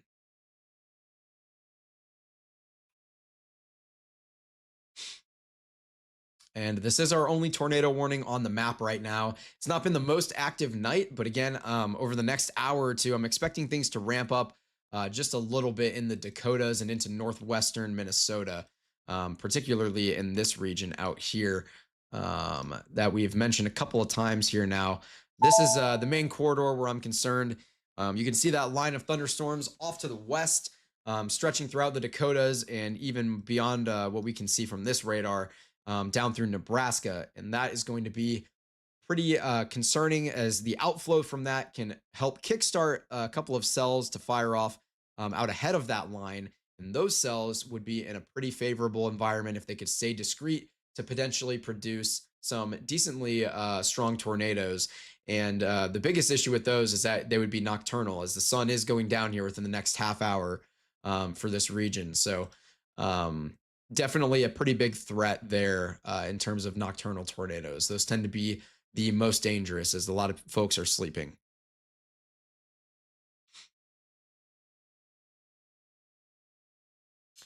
Interesting.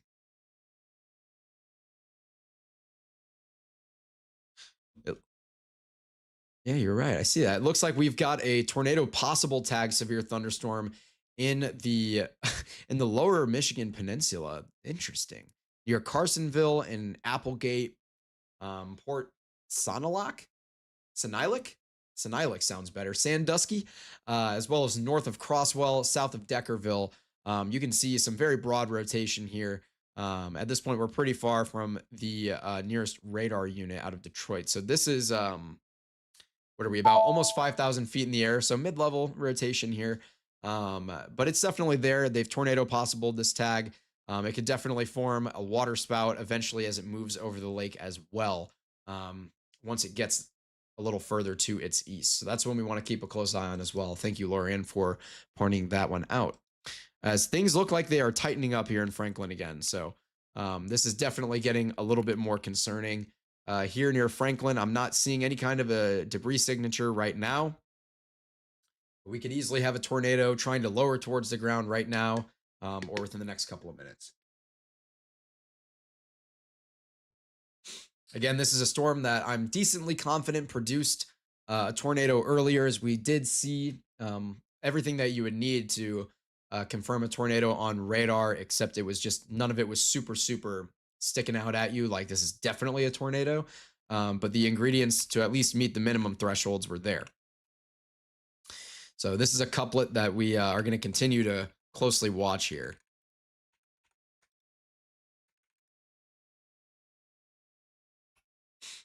Yeah, I mean, if I go and do things a little bit better with my storm relative velocities and kind of map it out myself, we can see that this storm is pretty tightly rotating here. It is most certainly getting its act together and looks like it wants to put one down here within the next couple of minutes. So it's definitely possible that we get a tornado out of this storm. I'm going to continue to watch it very closely. Again, we're in Franklin, south of Indianapolis here. I'll zoom out and give you a kind of a look at where we are in Indiana.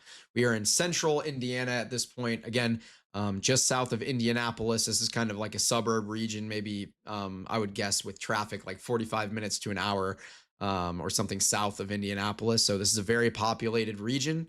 Anyone who's in this region needs to be very, very attentive to this tornado warn polygon at this point. This is a decently concerning one here, as the latest radar scan does not look quite as powerful. I think it's just beginning to ingest some of this moist and cooler air coming out of the outflow from the storm near Pleasant View in Fairland. That would be a good thing. That would significantly limit our tornado threat, and it came at the perfect time. If it is able to mitigate this tornado threat, at least it would have come at the perfect time, because this thing was looking one scan ago like it was really getting close to trying to put down a tornado. We're looking at less than 1,000 feet in the air here, so this is some pretty robust low level rotation here near Franklin. I'm not seeing any kind of a tornado debris signature at this point. They have gone ahead and shrunk down this tornado warning polygon. It's got 17 minutes remaining on it as well. So we're going to continue to watch this one very, very closely, as there's that update on in the center of your screen that you can see.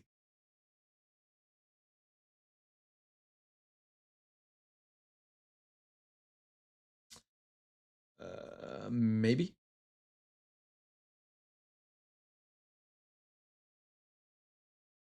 Okay, yeah, I see that.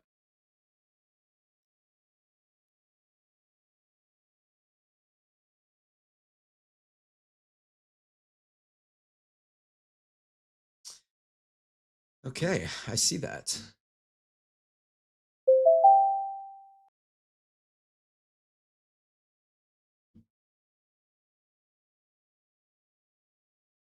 So Romeo's just been telling me in my ear, kind of what we talked about a little while ago.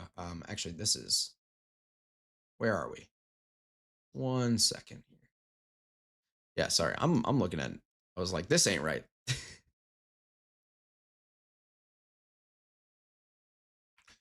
Sounds good, Lorian. Thank you for letting me know. This region out here has just been issued with a tornado watch with the potential for a couple of stronger tornadoes throughout the evening. That is what Romeo was just filling me in on. I can go ahead and I can drag this down here. Why not? We'll take a look at it. Here it is. Here's that tornado watch. It's this polygon right here. And there's the box right there. And the, let's see, it is running through about 3 in the morning Central Time here. So we're going to continue to monitor this tornado warning out in Johnson and Shelby counties in Indiana. Again, it's still looking pretty good, to be honest with you.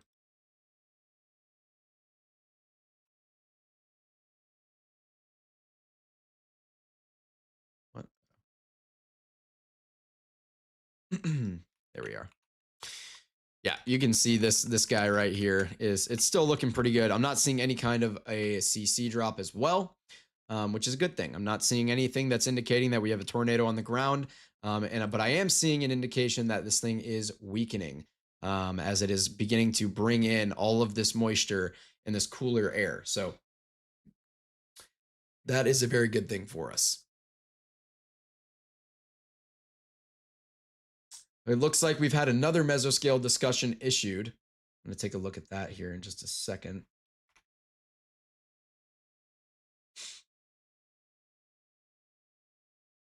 Okay, so that's the region I was kind of expecting a little bit ago. So we'll go over here and take a look at that.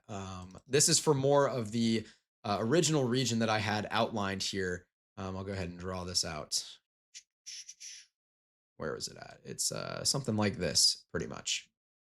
So this is where the Storm Prediction Center has just issued a mesoscale discussion with the probability of a tornado watch being issued at 80%. So they're going to extend a tornado watch to this region. They're expecting tornadoes to peak out at around 100 to 125 miles per hour at a maximum, with wind gusts potentially reaching 90 miles per hour and hail not reaching 2 inches. So 1.75 inches, that is good news for your vehicles. But if a discrete supercell is able to fire off and ingest a lot of that helicity and stay discrete ahead of the line of thunderstorms, we're going to have a pretty significant tornado risk associated with that type of storm. Jumping back to our only tornado warned polygon on the map, I'm still not seeing anything that's indicating a current tornado on the ground, which is, definitely good.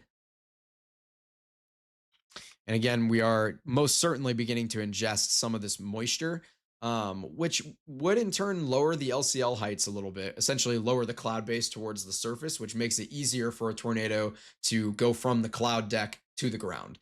However, it's also going to bring in a little bit of cooler air, which is going to be much less favorable for tornado genesis, as you need that heat, you need that energy. So I'm hoping this thing is going to kind of fall apart here.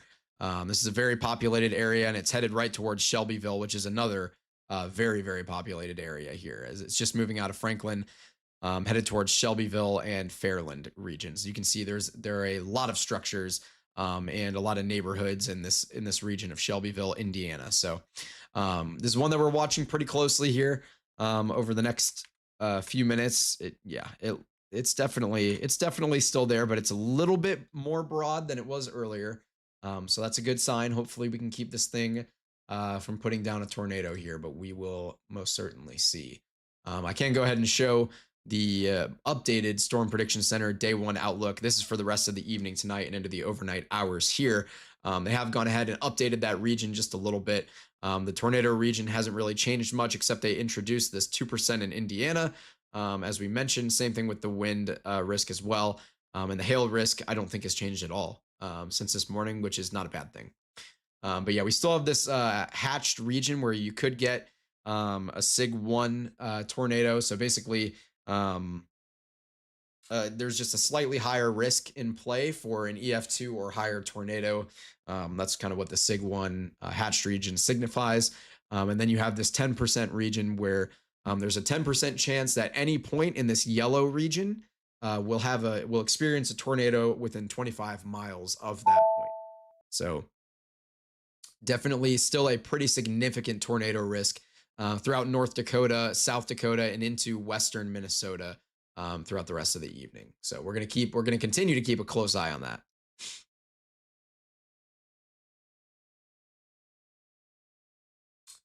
Sounds good, Lorian.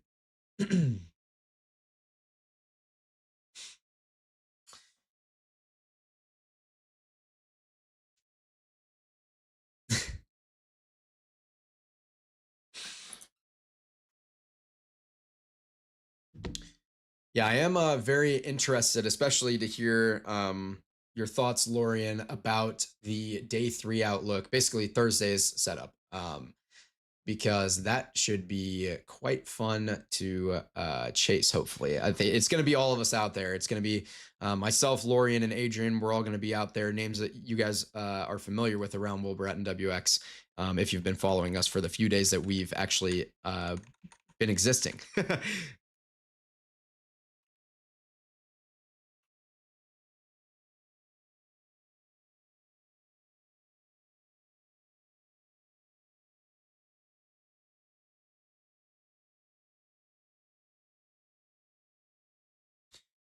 Yeah, I'm also pretty excited to see the Lorian's just telling me she's hasn't had a chance to look at things too much yet at synoptic or mesoscales, basically bigger small scales, but she's excited to see the probabilistic outlooks. Essentially, here I'll go ahead and show it. She's excited to see the tornado, wind, and hail risk regions that the Storm Prediction Center issues later tonight. Into the overnight hours tonight, which they will issue. It'll be for this region here. This is what we're looking at chasing in a couple of days. So that's why we're a little bit hyper focused on it. But that doesn't take away from the tornado risk that we have today and tomorrow, which we will be covering live here on air at Will Bratton WX. So make sure you're following us and subscribe to us. Turn the notifications on so that you do not ever miss a live stream or a forecast video. We're going to have forecast videos coming out tomorrow and Thursday as well. So make sure that you are staying tuned in, as this cell here in central Indiana does look like it is weakening a little bit. This rotation is broadening out. I'm not too concerned about it putting down a tornado at this point, but it could definitely recycle again. We talked about this moisture coming in, this cooler, more moist air coming in from the north, getting ingested into that updraft here, and that is going to limit our tornado potential. So all good news here in Indiana for the moment, but we may have had a tornado a little while ago with those CC drops that we talked about. Timothy, I see you in the chat there. No, Romeo, you're good.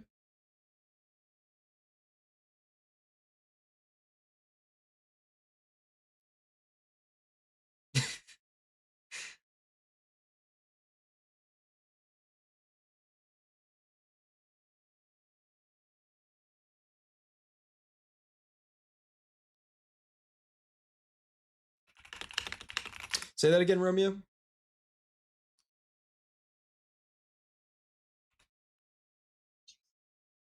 Okay, so Romeo's asked me to go ahead and talk a little bit about Thursday's event in chasing. I can go ahead and talk about it a little bit. Essentially, we've got a possible little bit of a triple point kind of setup where, ooh, I don't like that. Show me the categorical. Here we go.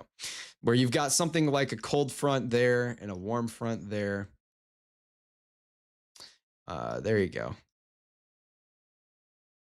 Something along these lines is you're going to have a low pressure system coming out of Canada. That's kind of up there right now in the Dakotas. It's going to be coming out that direction towards Iowa. And with that, you're going to get this setup here where in this triple point region, let me go ahead and use a different color. I'll use blue. In this triple point region here, basically the triple point is a region where two different forcing mechanisms are kind of coming together. So in that region there, that is where we're most concerned about the potential for discrete supercells that could produce tornadoes. So that is most likely where we're going to be chasing. That's just a few hours up the road from me, as I am based down here in St. Louis. So I can go ahead and go up that way through Illinois. And then I can get up there with Adrian, Lorian, and I believe Taylor and Isaac are going to be out there as well. So should be a fun storm chase on Thursday. It's to be determined exactly what our storm mode is going to be and exactly what our environment is going to look like out there. As this maybe is trying to get, this tornado warned cell is still continuing to broaden. But there is definitely still rotation there. I wouldn't be surprised, considering that this may have put down a tornado earlier. I wouldn't be surprised to see them issue another tornado warning polygon, something along the bounds of like this type of region through Shelbyville. Maybe that's not the greatest polygon. Maybe it would be more something like this, something like that out ahead of this storm. I really need to work on my mock tornado polygon drawing skills. They're not very good. See if I can.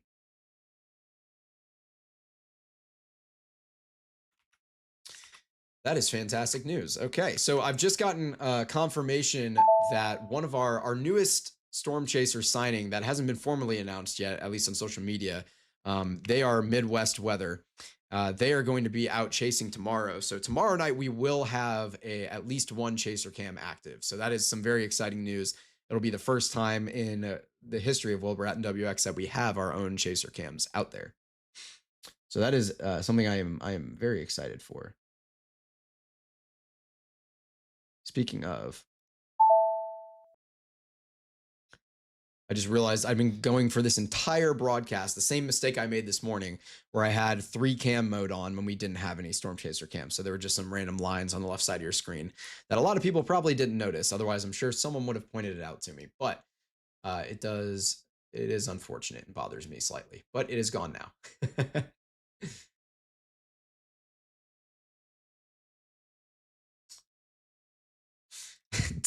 Timothy, one of our other affiliate storm chasers, chases with Adrian, was talking about being outside in the heat in the chat. And dude, I feel you, man. I'm not a fan of the heat. I prefer, if I'm gonna have the extreme, if it's gonna be either hot or cold, let it be cold, man. Like the heat doesn't necessarily bother me, but when it's hot and humid, man, I don't like that. I don't like sweating.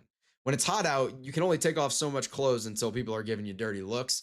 But when it's cold out, you can just put on more layers, you know. So I always prefer I always prefer the cold a little bit better for that reason specifically.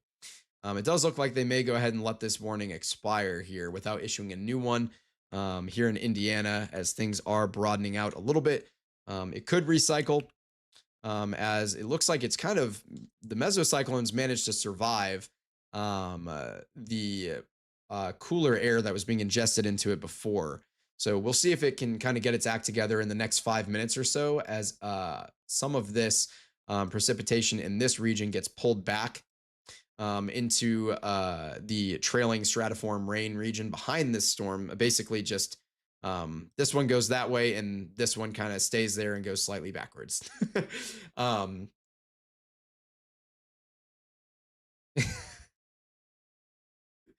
Shout out Dr. Brown.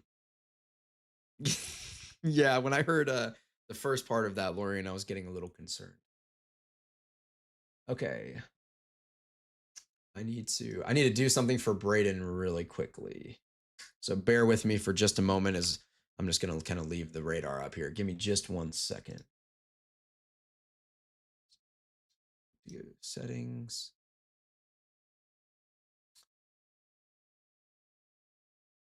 What?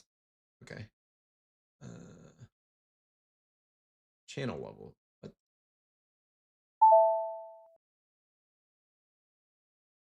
Interesting. I'm trying to figure out how to do something for Braden here really quick, and I am struggling to do so. Let me just, I'm going to open an entirely new tab and see if I can get this done for him really quick. Bear with me. I apologize for this, as this cell is still not looking super, super promising, and it is our only tornado-warned polygon on the map. So just bear with me for just a moment here as I try to figure this out.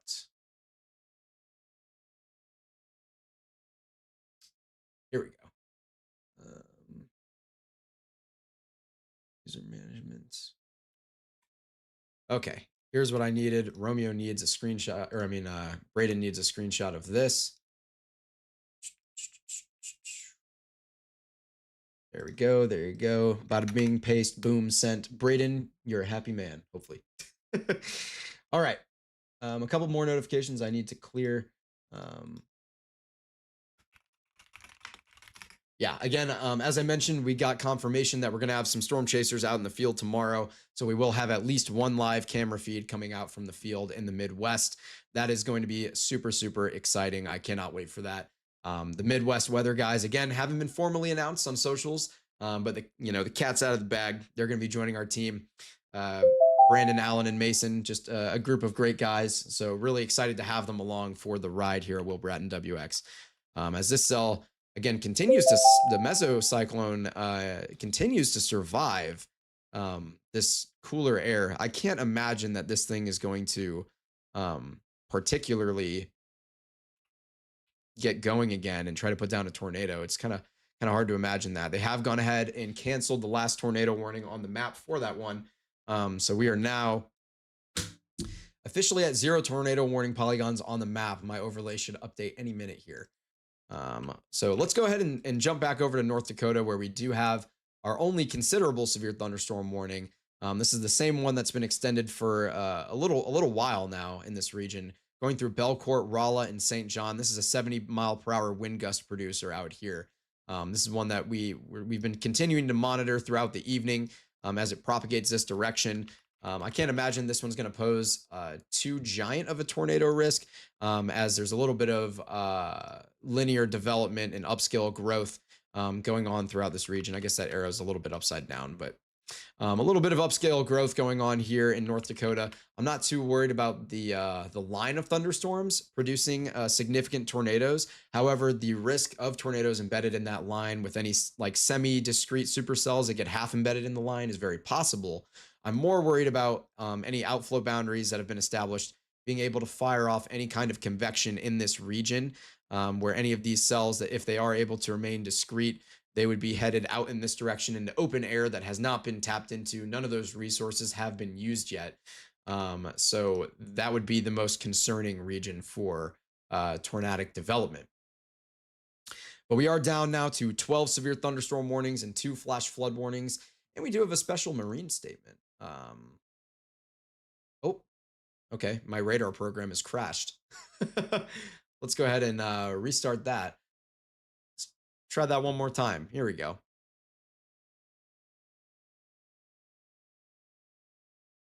Will do. Looks like we've got a special marine weather statement here. Yes, okay, this is the tornado possible storm that we mentioned earlier. When it went over the lake, we might have the issue of potential water spouts. That's what this is for. So the National Weather Service up there has gone ahead and issued that statement there. I'm going to go ahead and zone us in here on this line of thunderstorms for just a moment and respond to a couple of important things.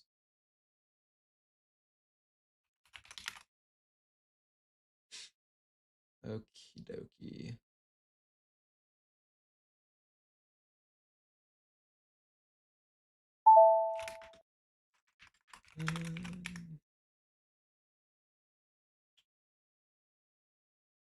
Okay. I think I've replied to everything that's pressing. Maybe I ought to check my email too while I'm sitting here. No, I'm just kidding.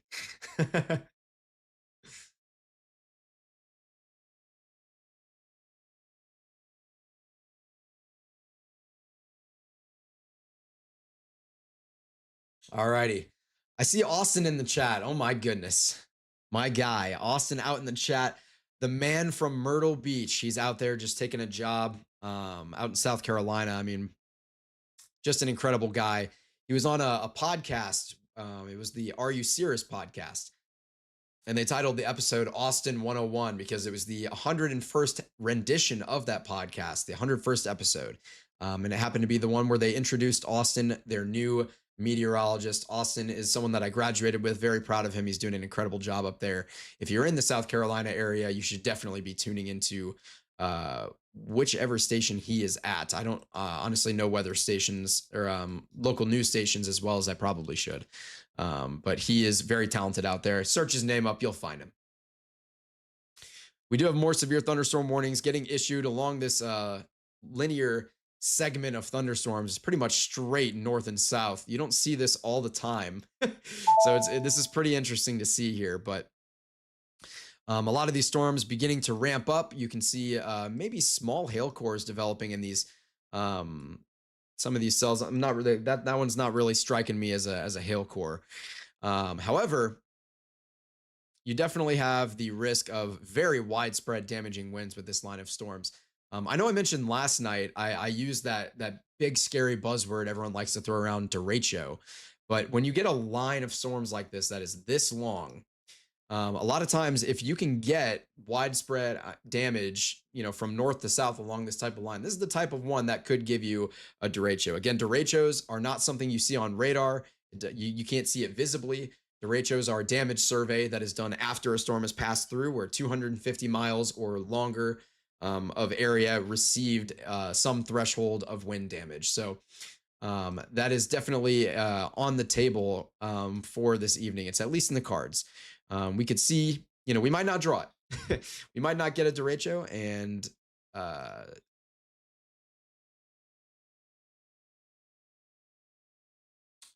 can I?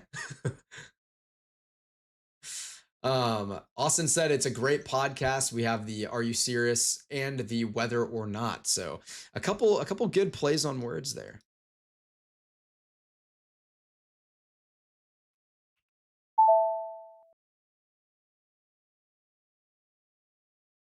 Oh yeah, that's right. Derecho in Spanish is right. I did know that. But apparently it also means straight. That part I did not know. They didn't teach me that in Spanish 1 and 2, which I took.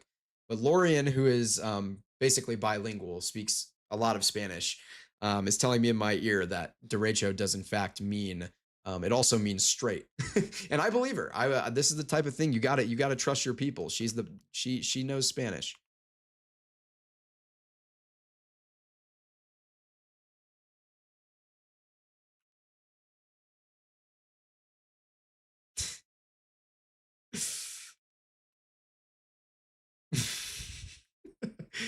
We do have multiple multiple clusters of thunderstorms. I'm sorry, Romeo and Lorian are cracking me up, but we have multiple clusters of thunderstorms going on throughout large portions of Nebraska here at this point. And these are a lot of these are severe thunderstorm warned, and they're going to pose the risk for potential flash flooding with how much precipitation has been dropped in this region. But also as these interact with some of these boundaries from the earlier storms that we did see, as you can see, one of those boundaries right here on radar near North Platte, a town that I'm quite familiar with from my time storm chasing just a couple weeks ago. That one is moving off to the northwest. Any cell such as this one here, if it were to get going and interact with this boundary, that could enhance its inflow, enhance its rotation at the low levels, and lead to more favorable conditions for tornado genesis. So that's one we need to pay close attention to if it were to continue to develop. We'll see if it actually looks like it might be dissipating. But if a similar type of cell were to fire off, maybe in somewhere like Flats a little later on or near Arthur, was able to fire off and stay discreet and interact with this boundary, that is where we would grow a little bit more concerned. We've got Brody now and Timothy I saw in the chat, as well as Austin. I appreciate everyone being here and sharing the stream. Make sure if you haven't, like the stream and leave a comment or something, share it with somebody, send it to your mom, send it to your dad. I don't really care. Do whatever you feel like doing. None of that. You don't have to do any of that. It's all optional, but it will absolutely help out with us hitting the algorithm a little bit here as we get things going here at Will Bratton WX.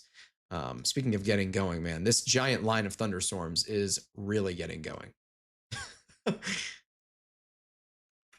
Significantly long line of thunderstorms.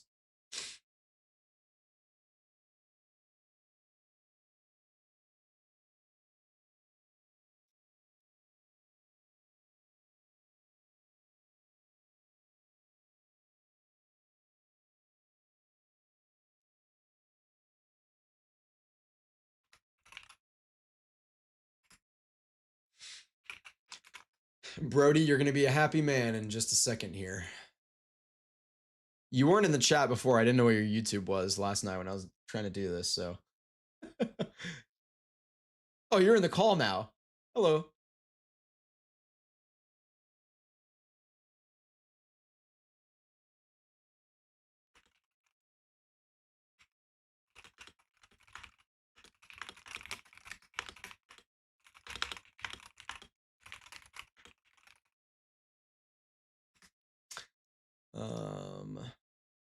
Lorian, if when you get back from your snack, if you could take a look at tomorrow's setup and offer some thoughts to our friends at Midwest Weather, that would be wonderful, as I cannot get to it while I'm on air. But hopefully, I will be able to get to it after that before I start having to plan for tomorrow morning's forecast video.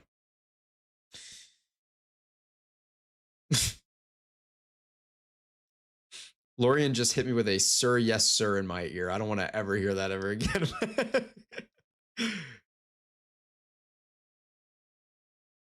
Sir, yes, sir. Yeah, she just said affirmative captain. Is that better?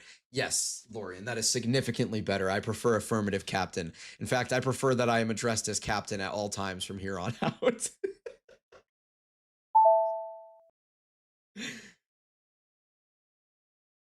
So we are down to 0 considerable severe thunderstorm warnings at the moment. So right now we've got 2 flash flood warnings. We've got a waterspout possible and a tornado possible severe thunderstorm warning in Michigan. Other than that, we're looking pretty boring. We're pretty boring around the map, which is a good thing. We don't want tornadoes and significant severe weather.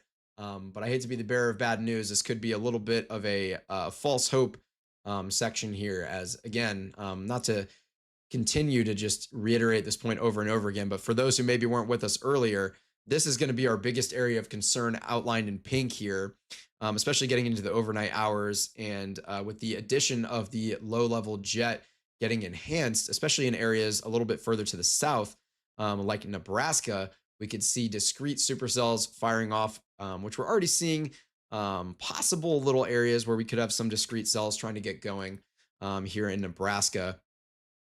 Those cells are going to pose our greatest tornado risk, especially if they're able to ingest good, clean laminar inflow. There's a lot of resources out here in this neck of the woods that hasn't been used yet from today's heating. So definitely concerning, but we're going to continue to monitor it. This cluster of storms is quite bizarre. Not really much of a hail producer, it appears anyway. Definitely got some pretty strong rainfall, pretty heavy rainfall though.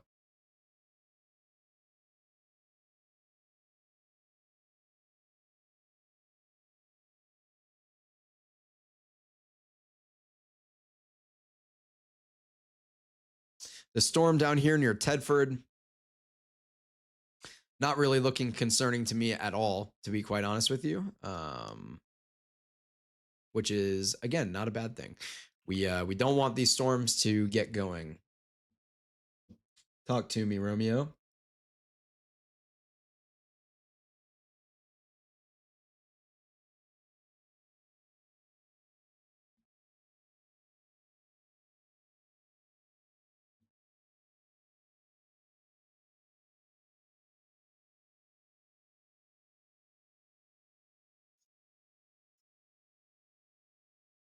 Interesting. Okay, so Romeo's just pointing out to me in my ear, this in portions of the Dakotas and northwestern Minnesota, they have actually opted to not go with a tornado watch in this region. They've gone with a severe thunderstorm watch. Obviously, this could get upgraded later on in the night to a tornado watch. But right now, we're definitely looking at more of a wind-driven threat, at least as expected by the Storm Prediction Center. I haven't been able to look at any surface observations or modeled data in the last few hours while we've been broadcasting. But what I'm going to assume is that they're expecting a little bit of a thermodynamic bust here in terms of the atmospheric conditions being able to fire off any discrete supercells. So they're just expecting this to be a big line of storms that's going to be producing damaging winds.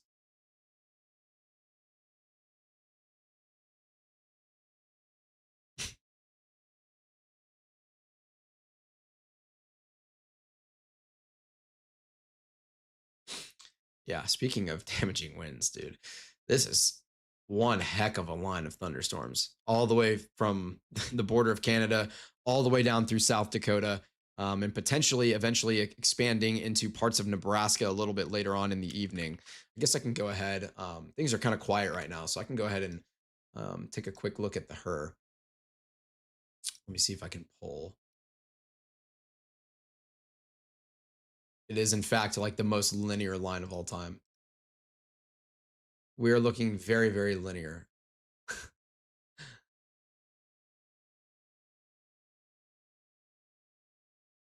Okay, so the her is expecting a line of thunderstorms, kind of like what we're seeing develop here, that's going to push off towards the northeast, which this is something that we had seen in model data and model runs. This has been trending pretty confidently throughout the last 24 to 48 hours.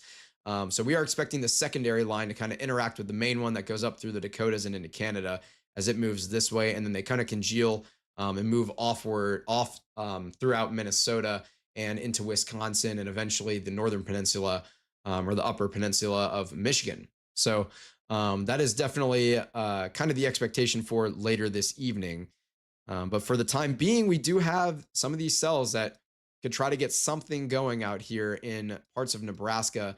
And a little bit later on, before it becomes completely linear near areas like Sioux Falls, that could be another corridor where we could be at risk for tornadoes.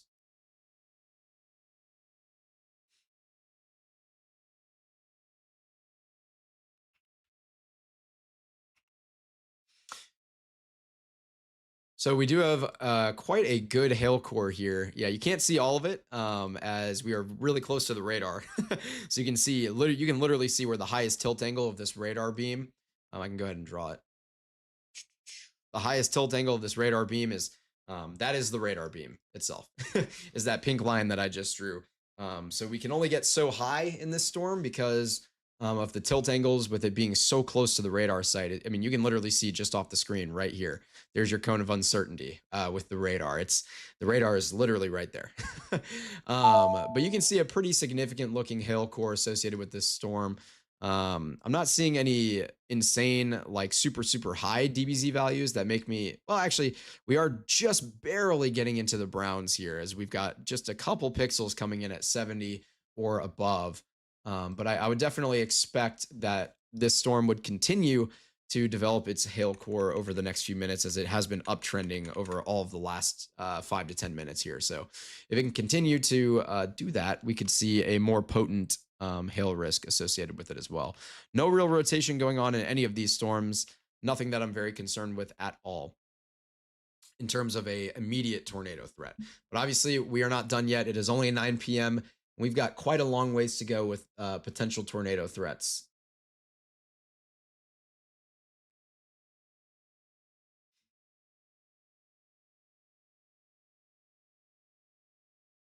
I am going to be very, very curious to see if we're able to find any information on that Indiana storm.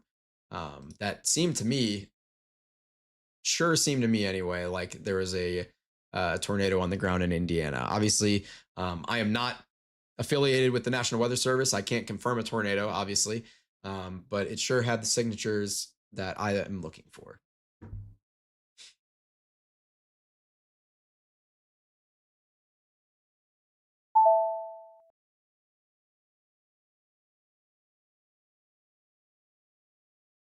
We are now down to 10 severe thunderstorm warnings, one considerable severe thunderstorm warning that's just been issued for the hail core we were just talking about.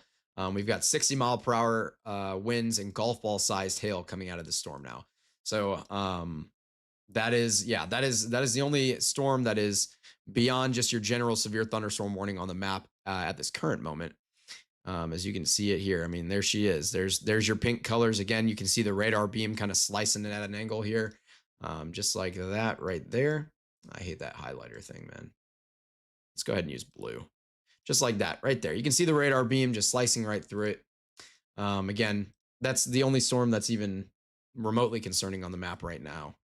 Did not mean to draw that.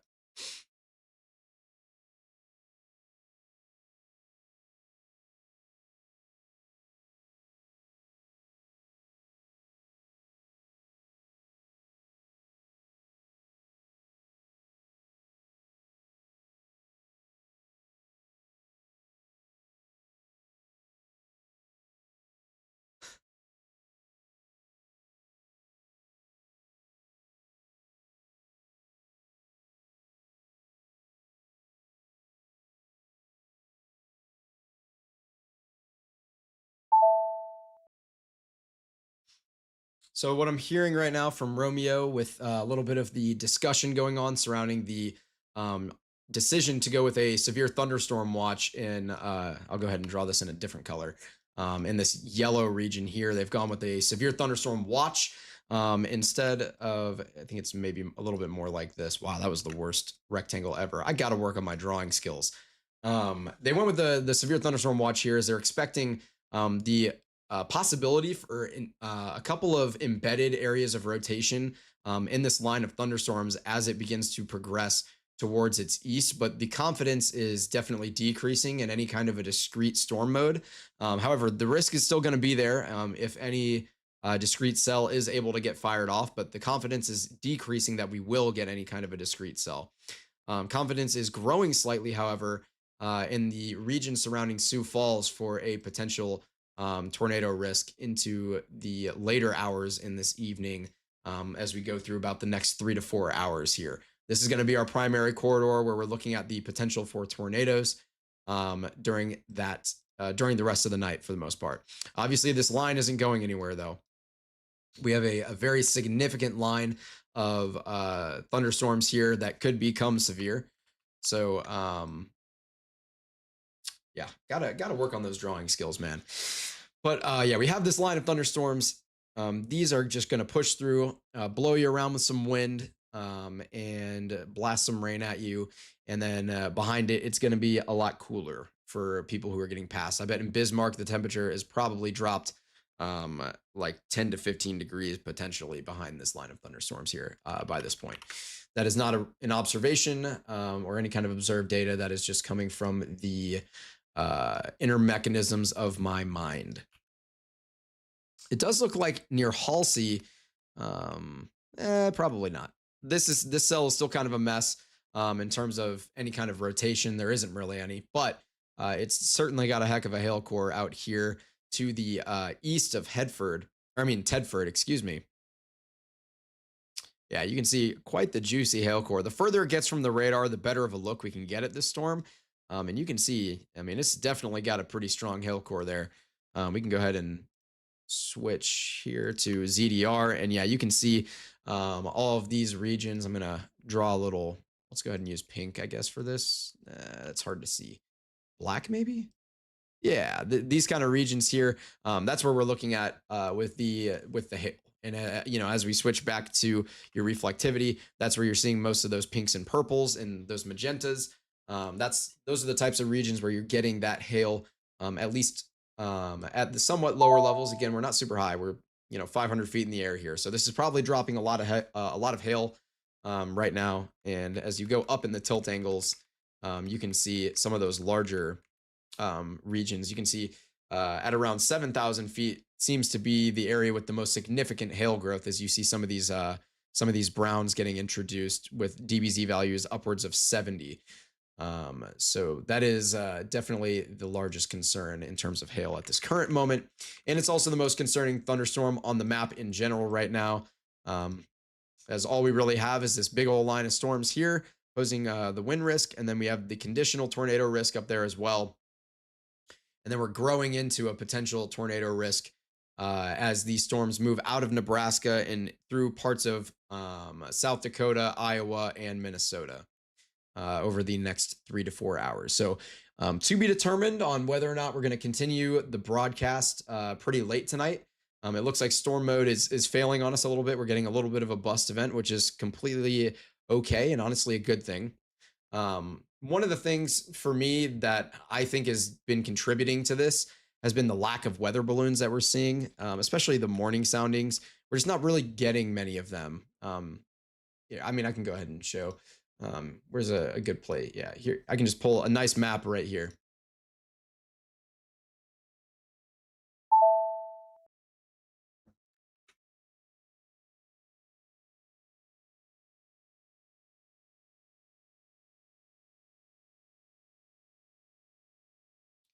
It's like this entire section of the country here, which is arguably the most important section of the country, as storms initiate off the mountains here and head out in this direction. But this entire region, we're not getting soundings. And if you're wondering what a sounding is, it's a vertical profile of the atmosphere that's taken when we launch weather balloons. So it tells us everything we need to know about the atmosphere in that location. But more specifically, what it also does is it allows us to ingest that data into our models. So, for example, the HRRR is the high resolution rapid refresh model. It's a convective allowing model, which basically means it allows for the rising and falling of air parcels and generating thunderstorms, essentially. And those cells rely on good sounding data from weather balloons in order to be more accurate. And in 2026, where we haven't been seeing as many weather balloons getting launched, with areas like North Platte getting cut entirely off from launching any weather balloons, and a lot of areas being cut down to just 18Z weather balloons. These models have been performing significantly worse throughout much of 2026. It doesn't help that a lot of 2026 has also been kind of bust events too, where other limiting factors have kept us from getting the types of severe weather outbreaks that even the Storm Prediction Center might be forecasting. But in general, without those soundings, things are much more difficult for us as meteorologists. So it is important that we get those soundings back as soon as possible. It has been mostly a funding issue. So we definitely want to get funding back for those soundings. That would be widely beneficial in terms of weather coverage and just being accurate with the weather in general. As we take another look at some of these hail cores out here in Nebraska near Tedford, I see Grace Williams in the chat, our good friend down in New Orleans, who we went to college with as well. She says the lighting looks great. You know why the lighting looks great? Because Grace Williams helped me fix the lighting earlier today. I texted back and forth with her, sending her pictures for like 30 minutes earlier today, as she's a lot better with this stuff than I am. So I asked her, what, first of all, give me some feedback. Second of all, how do I fix the lighting issue? And she helped me take care of that. And I think it does look significantly better. I don't look as orange, which is good. I was looking a little warm, a little saturated. The colors were definitely a little bright, or a little warm, I should say, in our last broadcast yesterday and in our forecast video this morning. But the lighting's definitely looking a lot better now, even if I am getting flashbanged a little bit. That is okay. Again, we only have one considerable severe thunderstorm warning on the map right now. It's near Halsey, impacting Blaine and Thomas counties in Nebraska. But we do have 11 other severe thunderstorm warnings on the map and 2 flash flood warnings at this current moment. So a lot going on. However, nothing too significant going on. And to be determined, again, whether or not we're going to stay late on air tonight or if we're going to gear up for a couple of big days tomorrow and Thursday. Because the weather is not going to stop for us. So if you haven't gotten the chance to look at our forecast video from this morning, definitely give it a watch. It was, it's the first one ever, so you got to take it with a slight grain of salt. Things are going to improve dramatically. But I'm really happy with the way it came out, considering it is our first forecast video ever.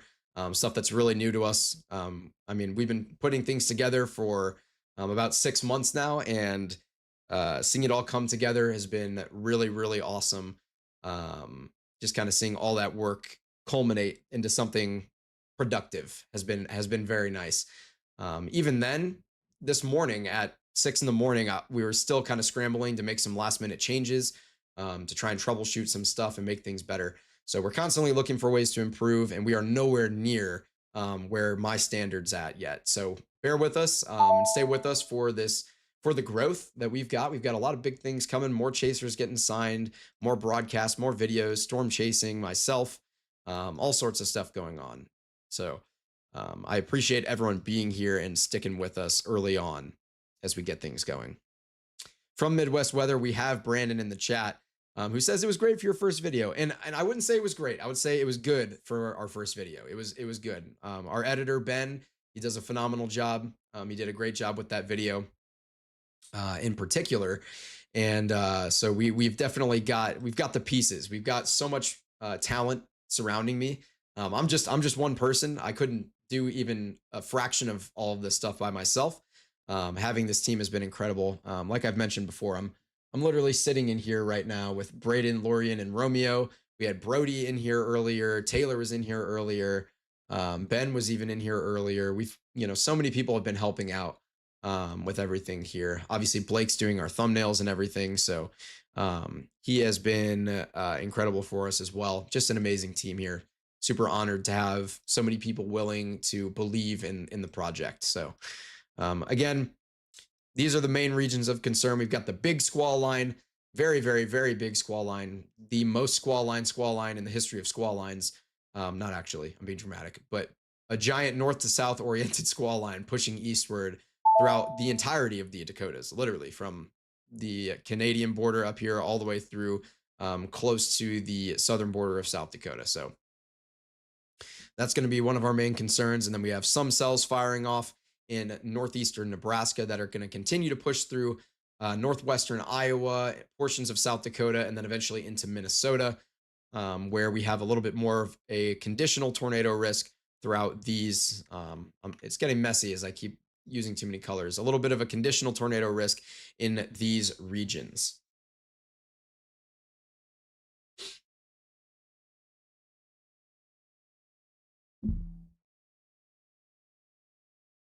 By the way, I'm sitting here drinking a Dr. Pepper out of this Will Bratton WX koozie.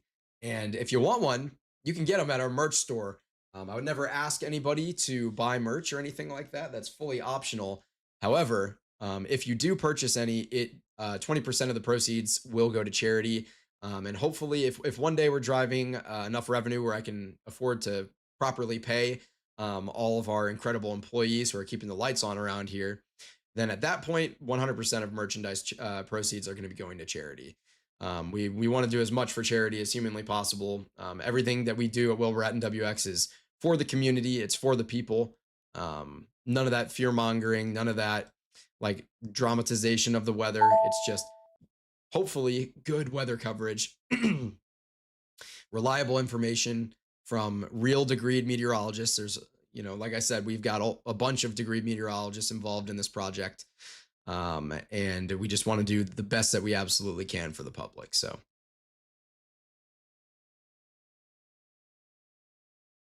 nothing's really going on right now. So I guess I can go ahead and subtly plug the merch a little bit here. Here's what our page looks like here.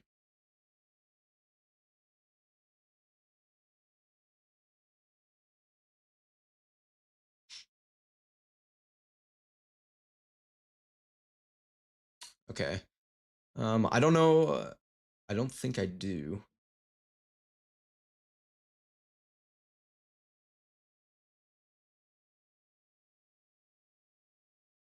Okay, sounds good. Thank you, Lorian. There is that app that Adrian had me get. I forget what I think it's called. It's Zello, I want to say. Yeah, there's that. However, that's not going to go to my computer as far as I know. I don't know if they have a desktop application. Literally, for context to those watching the broadcast right now, we're literally sitting in here working on other ways to incorporate the upcoming features of our broadcast, including our communication with storm chasers so that we can check in with them live on stream. So the grind never stops. We're constantly trying to find ways to improve the absolute best that we can. Basically working 24/7. Our storm down here near Tedford continues to pose a significant hail threat. We can go ahead and take another look at the cross section of this storm here. As there it is, you can see it's inching a little further away from the radar, and you can actually see a little bit of gray right there, a little bit of gray and brown sneaking into there. So definitely some pretty large hail associated with this storm. We can pull another one of the storm just south of Brewster. That one's looking pretty solid as well.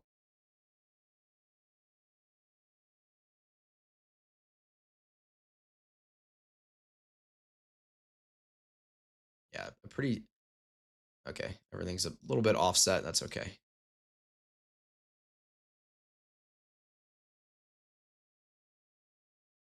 Yeah, a little bit messy, but it's there. You've got pretty significant convection. I'm surprised they haven't gone ahead and condensed this considerable severe thunderstorm warning, considering that it is considerable tagged, and it's the only one on the map. They did issue a very large severe thunderstorm warning polygon extending northwards from this cluster of thunderstorms here near Chambers, Amelia, and Rose. Again, we are in central northern Nebraska here at this point, headed towards Atkinson, Emmett, O'Neill, Stewart, Newport, and Bassett. This one is tagged for 60-mile-per-hour wind gusts and nickel-sized hail, and it could easily develop a little bit more and produce a little bit larger of a hail and wind threat. And we're going to continue to monitor that over the next few minutes. I think at about 10 p.m., we're going to make the decision on whether or not we're going to stay live throughout the evening tonight. Hopefully, we'll have a little bit better of surface observations that we can work with and potentially some new model data as well to help us make that decision.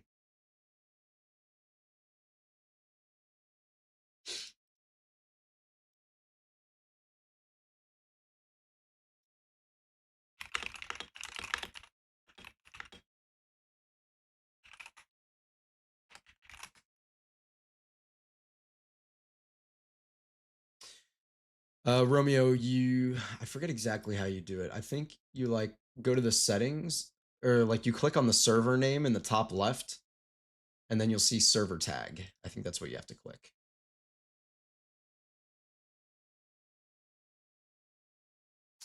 Okay, so yeah. Okay, sounds good. Yeah. I can't reiterate enough how excited I am to have Midwest WX join us here at Will Bratton WX as Storm Chasers. They're just an awesome group. We also are going to be having Mark Sudduth and CJ Morgan. Again, I'm going on their show tomorrow morning, which will be a lot of fun. So you can catch me there at 9 a.m. Central Time or 10 a.m. Eastern on Hurricane Track, a very, very widely followed platform and website. I think they've got like 70,000 plus just on like Twitter alone. Mark is a pretty big time name in the game. Having him on our team is incredible. We're going to have him for both tropical and convective coverage. So that is hurricanes and tropical cyclones. And we're going to have him out in the plains sometimes chasing tornadoes around. And that includes next week that we should have his feed. So that is some very, very, very exciting stuff as well. I'm beyond excited for that. The fact that I managed to connect with him and he believed in what we're doing here, being able to bring him in to a team that's as brand new and as small as ours is genuinely mind blowing. For those who don't know, he was the first person to ever like stream storm chasing as he put up live streaming cameras for Hurricane Katrina. That was the test run. Hurricane Katrina happened to be the test run, unfortunately. We did just get a tornado warning in North Dakota in Benson County here. Along this line segment of storms, as we do have a little bit of a Boeing region coming out here, and it's on the north side that the National Weather Service has picked up on a little bit of rotation right here. You can see this couplet. It's not super, super defined. It's not super tight, but it's definitely there. So we are officially back in tornado warning mode, at least for the moment. We'll see how long this will last.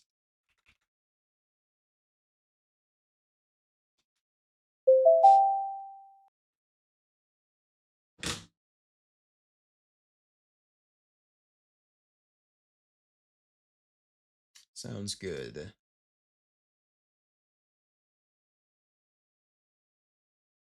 Oh, that's pretty cool. The picture you just sent me in DMs, Lorian, that's pretty cool.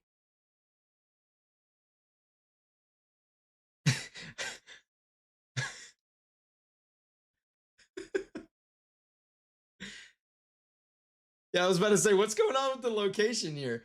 I'm gonna show this. Hopefully, Alan won't get mad at me for this. I'm gonna show this on stream. Um, Let me know when you spot the issue here. Um,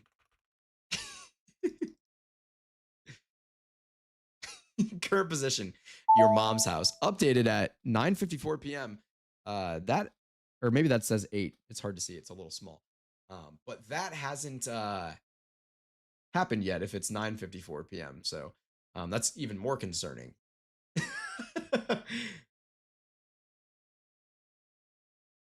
But yeah, this is our only tornado warning on the map right now. This is headed towards areas like Maddock, Esmond, Minnewacan, Brinsmade, Harlow, and Baker.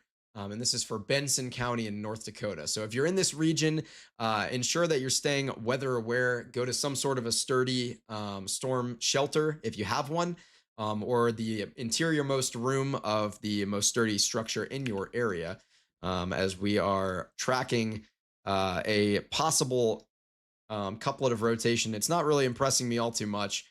It could be this up in Harlow, even. No, I don't think that should not be it.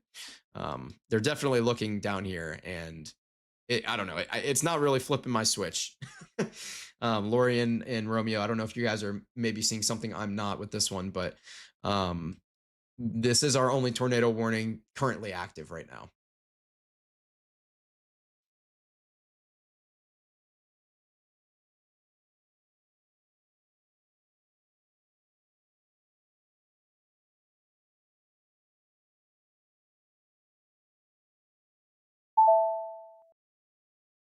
Yeah. Okay. Well, I'm seeing.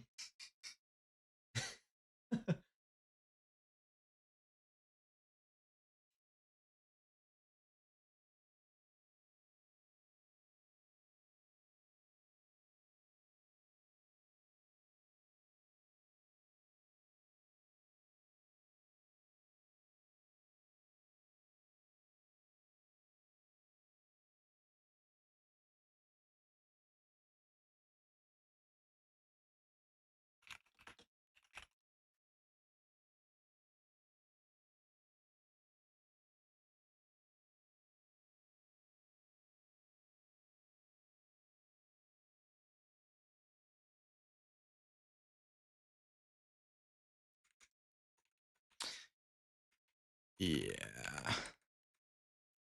This is so bizarre.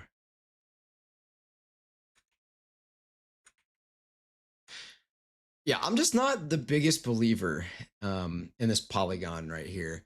I hope the National Weather Service is maybe seeing something I'm not and getting a warning out that I would have personally missed. So that's great if it ends up being a tornadic storm. I'm just not really seeing anything super impressive here near Esmond or Maddock, near Minnewacan, Brinsmade, Harlow, Baker, Leeds, eventually towards Church's Ferry.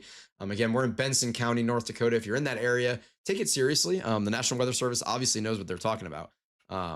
Ignore me. I'm just a presenter of information, but definitely make sure that you're in some sort of a storm shelter if you're in that polygon. But again, I'm just not super concerned about it, about this one at the moment, at least. Looks like they did shrink down our considerable severe thunderstorm warning. They're probably going to go ahead and cancel this within moments here, and perhaps issue a new one out ahead of it, as that storm, the hail core, is still looking pretty juicy here. It's not quite as elevated, though. So it's possible that the storm is either beginning to dissipate. Let me take a little closer look. It's possible it's either beginning to slightly dissipate, or it's just not as large of hail at this point, and it's just growing in the lower levels. But this kind of reminds me of the type of look that you get when all this hail is beginning to fall out of the top of the clouds and it's coming down. So that cell would be becoming more downdraft dominant, and you could get some explosive regions of like downbursting winds, precipitation, and hail. This cell is kind of perhaps a similar story, to be honest with you. Let me see if these look like they're up or down trending.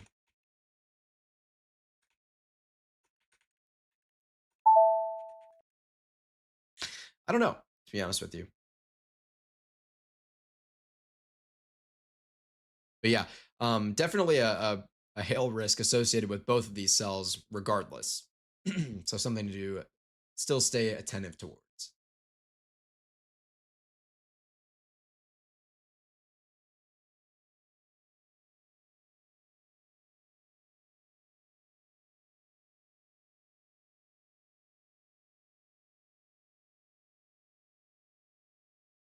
To answer your question, Alan, no, I do not use the AWIPs.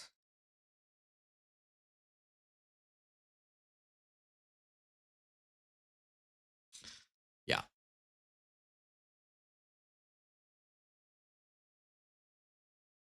Uh,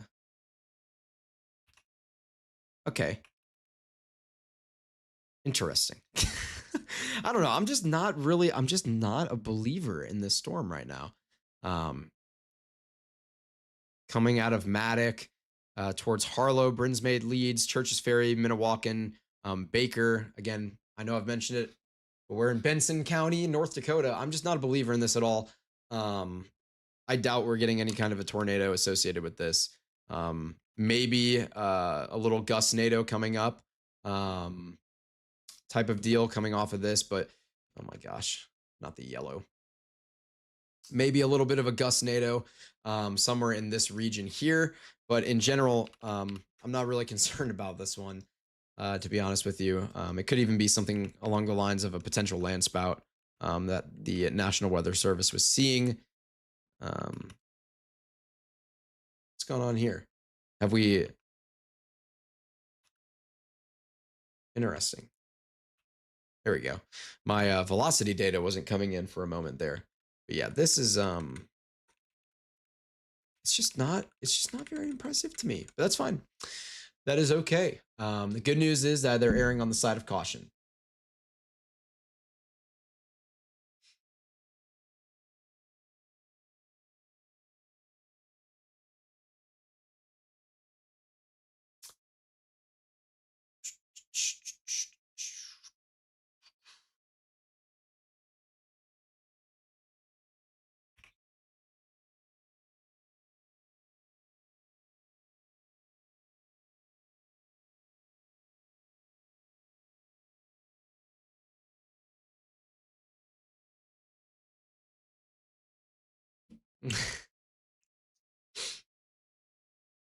No, I like it.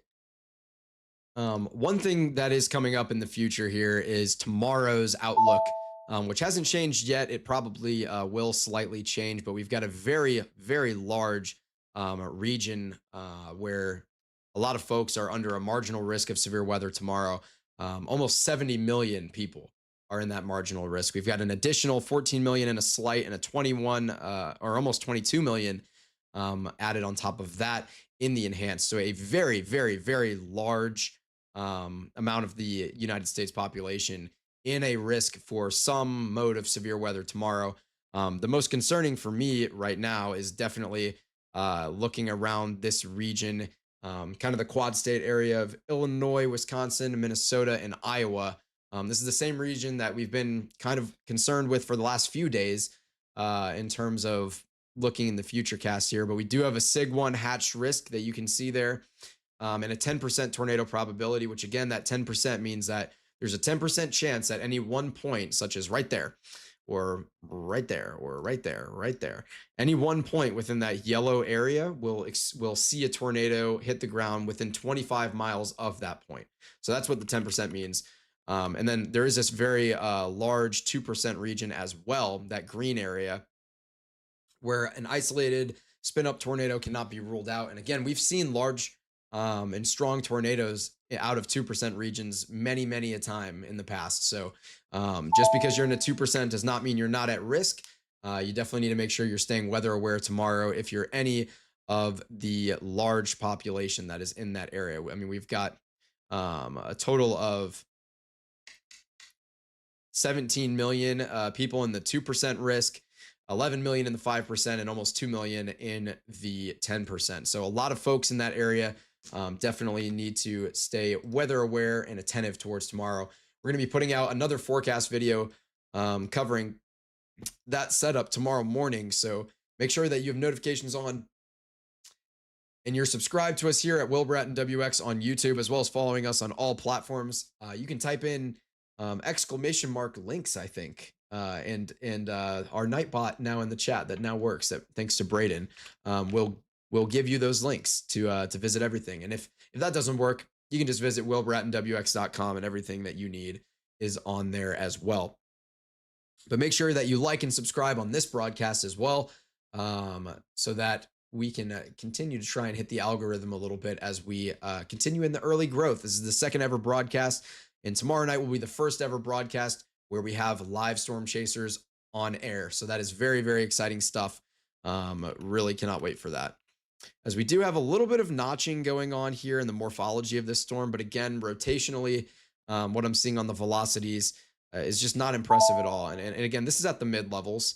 It's possible that you have some sort of enhanced localized situation going on at the lowest levels where you could get a brief spin up tornado. There's no way to know that from radar information. There would have to be folks out there taking a look at this storm or getting some sort of surface observations, or at least modeled surface observations in that area.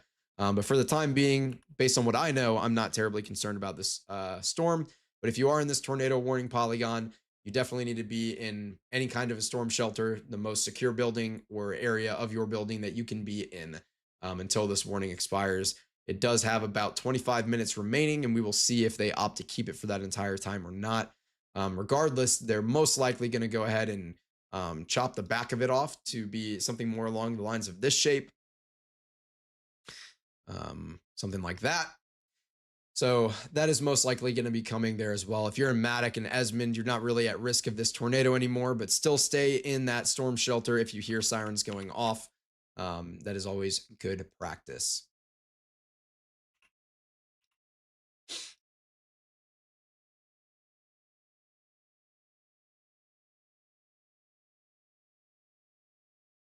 Yeah, you can go for it, Lorian.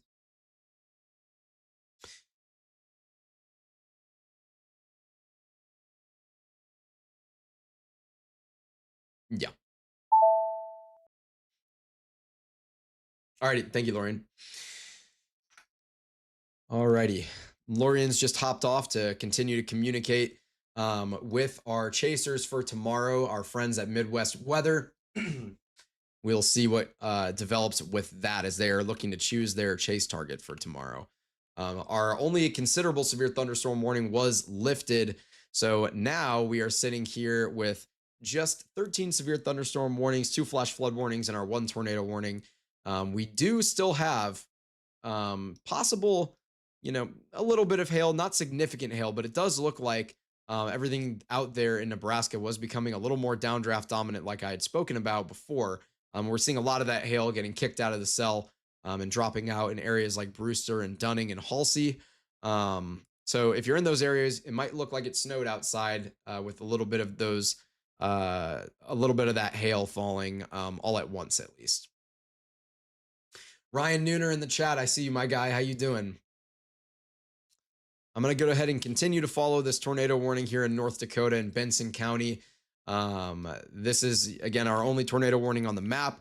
It's not really looking that concerning on the velocities. They did go ahead and cut it almost exactly where I outlined, which is kind of funny. And we're going to go ahead and watch. We're going to see this one out. And if things are still looking pretty mediocre for the rest of the night, we're going to go ahead and cut the broadcast so that we can really make sure we put on a good show for tomorrow's severe weather coverage and the potential tornado risk that will encompass large portions of the Midwest tomorrow. So make sure, again, that you have notifications turned on and you're in our Discord server, whatever you need to do to make sure you don't miss our live stream tomorrow, as it's looking like tomorrow is shaping up to be a bigger severe weather day, as well as Thursday. So the next 2 days are going to be pretty big. Storm Prediction Center has also introduced, I can show this really briefly, a 15% region on the East Coast for the day 4 outlook. This is for Friday, and then another 15% region near the quad state region of Kansas, Nebraska, Iowa, and Missouri on day 5. So definitely areas of concern there. Nothing day 6, 7, and 8 at this point. I would imagine things might slow down a little bit for us for at least a couple of days as we get into the weekend here and into early next week. And then by mid next week, things might really start ramping back up as we get a large influence from the jet stream dipping back south and this omega block getting fully worked out and kind of the residual effects of that starting to push away from us here in the United States. I'm not seeing any kind of indication of a possible tornado on the ground or anything like that near Harlow, where this tornado warning is centralized around. We did have a visual on a tornado earlier that was from Jaden Pappenheim, I believe. That was he was looking at it. It was in northwestern North Dakota here near Portal, and he was looking at it from just north of there across the border into Canada. So that's what we were looking at earlier. That's the only confirmed tornado that we've seen so far, and it was never confirmed by the National Weather Service. We just saw that video of it. And then we also had that tornado that looked convincing in Indiana, of all places, in today's in a 2% region for today. That was introduced only this afternoon. So definitely a little bit of an unexpected one there in a marginal risk in Indiana. There hadn't been a lot going on out there outside of some general thunderstorms. But then all of a sudden, the stars aligned and we got a really tight rotating couplet that looked like it produced a tornado on radar. It looked like we had all the criteria there for a tornado. So it'll be interesting to see what the Storm Prediction Center, what the National Weather Service talks about. I just hit the wrong button, Romeo. You should be able to hear me now. Oh, wait. You can hear me now, right? Okay, weird. Apparently my mic is not transmitting into Discord. I'm not sure what the deal is with that. Oh, okay. I see what's happening. That should fix it. Yeah, sometimes that happens with my Discord for some reason, where it just jumps to. It says I have 5,000 ping, and I just don't. And I can hear everyone else perfectly fine, but no one can hear me. It's bizarre. It loses connection for some reason. Anyway, yeah, the storm's still not looking all too terribly concerning at the moment, but it is headed towards Leeds, Brinsmade, Minnewacan, and eventually towards Church's Ferry. And this is still a tornado warning in progress. This has not been canceled by the National Weather Service. So definitely want to make sure that if you're in this polygon that you are staying attentive. Don't go outside and look at it. This is a nighttime situation. Go to some sort of a secure structure.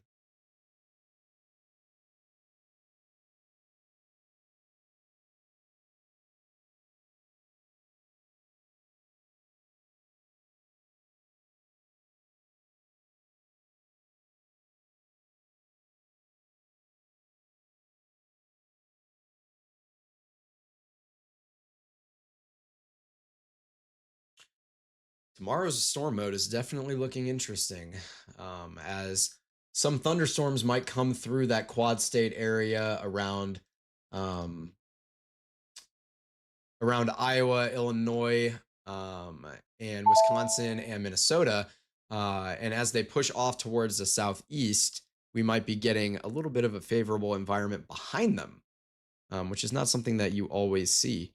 As we do still have some rotation here near Leeds and near Brinsmade. It's nothing super prominent on radar. Nothing I'm terribly convinced about, to be quite honest with you. I know I have been expressing my lack of confidence in this cell. We are beginning to get a little bit of a bowing segment here. You can see just the slightest bowing going on there. The more bowing you get, the greater the risk is going to be for localized areas of extensive or significant damaging winds, I should say. You're also going to get the potential for tornadoes in those regions as well, embedded in the line. So these are not your supercell tornadoes that you're used to seeing all over social media. These are the ones that come in at night, wrapped in a line of storms. They're not super strong, but they usually move very quickly. And sometimes they can get strong. We've seen storms like this and lines like this produce tornadoes as high as EF2s, and I think maybe an EF3 if I remember correctly in the past. So yeah, still not looking too terribly concerning here.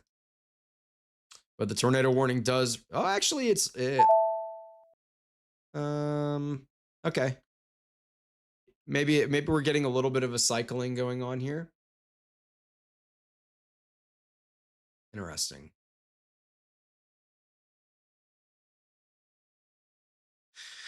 Yeah, so we might have a little bit of some cycling going on here with some sort of rotation here near Leeds, Brins Maiden, Churches Ferry. But again, I'm still really not a big believer in this cell. We will see over the next scan as things continue to progress for us here.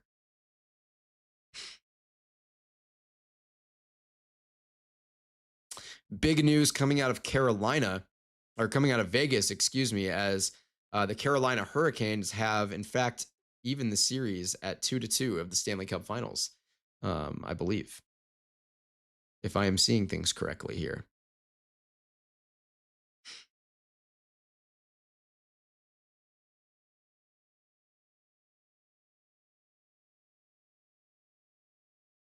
Yeah, series is tied up 2-2. Awesome.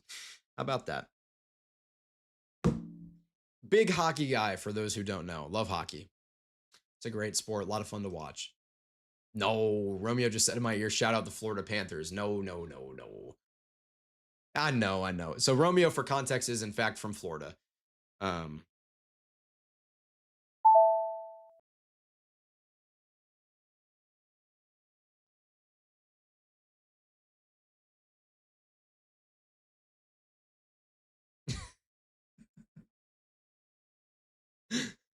so Lorian just jumped in the Discord call to say to Romeo and I that she hates the Vegas Golden Knights, so she's happy that Carolina won, and that's kind of how I am too. Despite the fact that I love Ivan Barbashev, former St. Louis Blue, who is on the Vegas Golden Knights. He's great, love him, but I'm not a big fan of the Vegas Golden Knights in general. I much prefer Carolina. Carolina is an interesting team because they don't really have any stars on their team. You know, I mean, they've got some really good players, but they don't have any superstars. But they do have the most well-rounded team in the league by far right now, in my opinion. So they were my favorites. There was them and the Avalanche were my favorites going into the playoffs, and Vegas was able to take care of business against the Avalanche. They really fell apart. So as we're continuing to monitor this tornado warning here, this tornado warning remains in effect. Over the next few minutes, they may go ahead and extend this region out just a little bit further and issue a new tornado warning for the next 30 minutes or so through areas like Churches Ferry, Mazza, maybe into Cando or Starkweather, but most likely it's going to be towards areas like Webster as the storm kind of moves in this type of direction. So that's what we're looking at right now. And if this tornado warning expires, the atmosphere is, again, not looking too conducive for any kind of a discrete tornado mode tonight. So we may go ahead and call the broadcast there as we prepare for a couple of really big days coming up tomorrow and Thursday. But if you are in any of these areas that may be impacted by severe weather later tonight, in the event that we do stop our live stream, if you're in any of these kinds of regions in this giant pink circle and even areas to the south of here, make sure that you leave the TV on with your local meteorologist.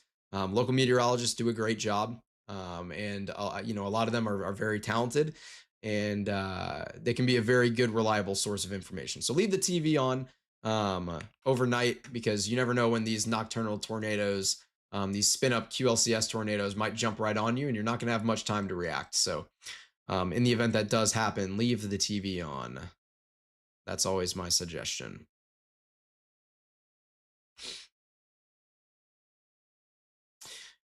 Yeah, if you have a NOAA weather radio, definitely turn that on as well. I see maybe what the National Weather Service is seeing with this storm, this just broad rotation, especially a little while ago. Yeah, I mean, it was there. But again, this is upper level stuff we're looking at. I mean, this is almost 11,000 feet in the air. That mid to upper level rotation was definitely there, but I've just never really, I never really believed in this. And yeah, that latest scan pretty much confirms it to me. I would, if I was the National Weather Service, I would be lifting this warning within the next couple of minutes here for sure. This doesn't really look concerning to me at all. Again, this is in Benson County, North Dakota. If you're there, don't come out of your basement yet, or your storm shelter. Give it just a couple more minutes to ensure that the risk is passed, and then you can go ahead and jump on out.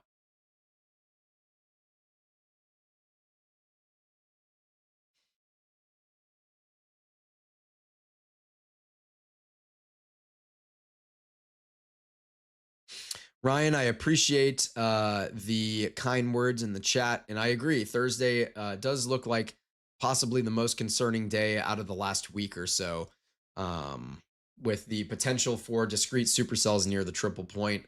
Kind of along the Wisconsin and Illinois border is an area I'm definitely looking towards potentially targeting for my own storm chase on Thursday, as I probably will be going out and chasing on Thursday and then returning Friday in the early morning. Probably stay in a motel or something. I'm not sure what Lorian and Adrian's plan is exactly, but for me to get back to St. Louis, depending on where we end up at the end of the night, could be a little bit of a trek. So it might be a cheap motel for the night for me. We will see. To be determined.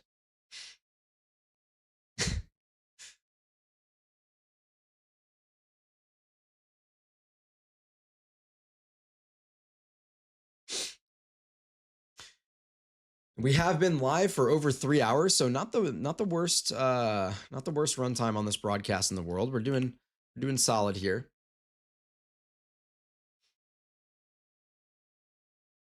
It looks like we do have a little bit of inflow trying to get established here near Mazza right here. So this could be an area where you could get a potential embedded tornado as well.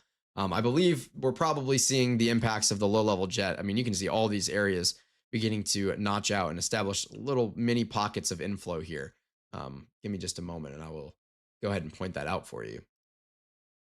You've got areas here, and this is the tornado polygon we've been talking about. All sorts of these little areas of localized enhanced inflow. And that can lead to is the wrapping of some of these winds, because you have to remember that along this line of storms, I'll draw these ones in blue.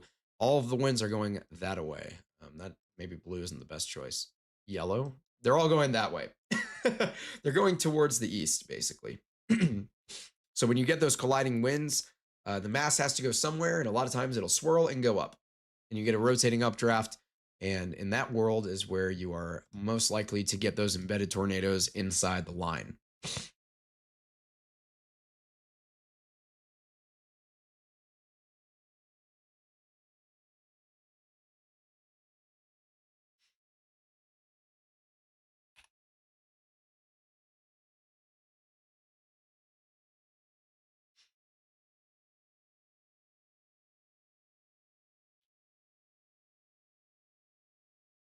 Lorian saying that they have an Airbnb in Great Bend, Kansas. Is that for tomorrow or for Thursday?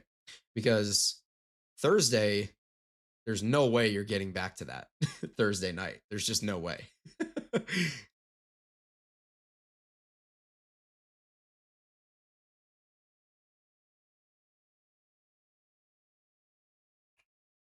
Yeah, you can see. I can answer that question visually. Oh, maybe I can't. I may not have enough cord. Oh, there you go. You can see it. Yeah, I've got a stream deck.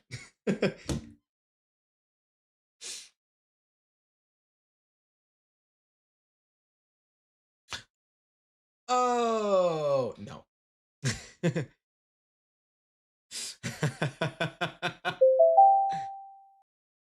So, Lorian, your Airbnb is in Kansas. Like, you're sleeping in the car then after Thursday night. There's just no way. It looks like they have gone ahead and lifted that last tornado warning. So we are down to 0 tornado warnings on the map at this current moment, um, as far as I know here. And in that event, we will probably go ahead and call the live stream here within the next few minutes.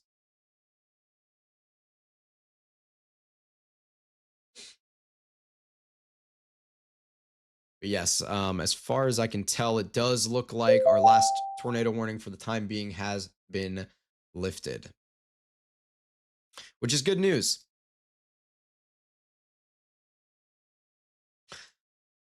I want to, before we potentially make the decision to end the broadcast here, I wanted to just really quickly have one last moment to talk about what's going on through the rest of the night, as you're going to have these thunderstorms here with a conditional tornado risk. If anything can get discrete and establish some good inflow, where you also have this giant line of thunderstorms where any Boeing segments that kind of shape out like this, obviously this is dramatized, it would look a little more something like this, but where you can get any kinds of Boeing segments, you're going to see your largest risk for tornadoes in those regions as well. And as this propagates towards the east, you're going to get this kind of congealment and kind of mess of thunderstorms through this region of South Dakota and southern Minnesota into the overnight hours. And we are definitely going to be looking at a mostly a wind driven event throughout the rest of the night, as the National Weather Service has opted to go with a severe thunderstorm watch in this outlined region here in yellow, rather than a tornado watch, as it looks like today's event was a little bit more of a bust. But that's okay. We did have a tornado on the border of Canada and North Dakota. We did have a possible tornado in Indiana, of all places. And this is still severe weather that is certainly worth covering. Not just tornadoes are worth covering. Obviously, all sorts of hazards of severe weather impact Americans all across the country and Canadians across the country as well. So it is very important to cover all modes of severe weather, even if it's not your sexier tornado outbreak type of stuff. But that's where we're at for the night. I think we are going to go ahead and end the broadcast for the evening here. I want to thank you for choosing Will Bratton WX as your go-to weather source. And make sure that you've liked the broadcast. Make sure you're subscribed to us on YouTube here and following us on all platforms, and turn on notifications so that you never miss anything, and you know when we upload a forecast, and you know when we're live. We will be putting out a forecast early in the morning tomorrow, as well as going live tomorrow night with Storm Chaser cams to cover tomorrow night's severe weather outbreak in the Midwest. Thank you for tuning in to Will Bratton WX, and we will see you tomorrow.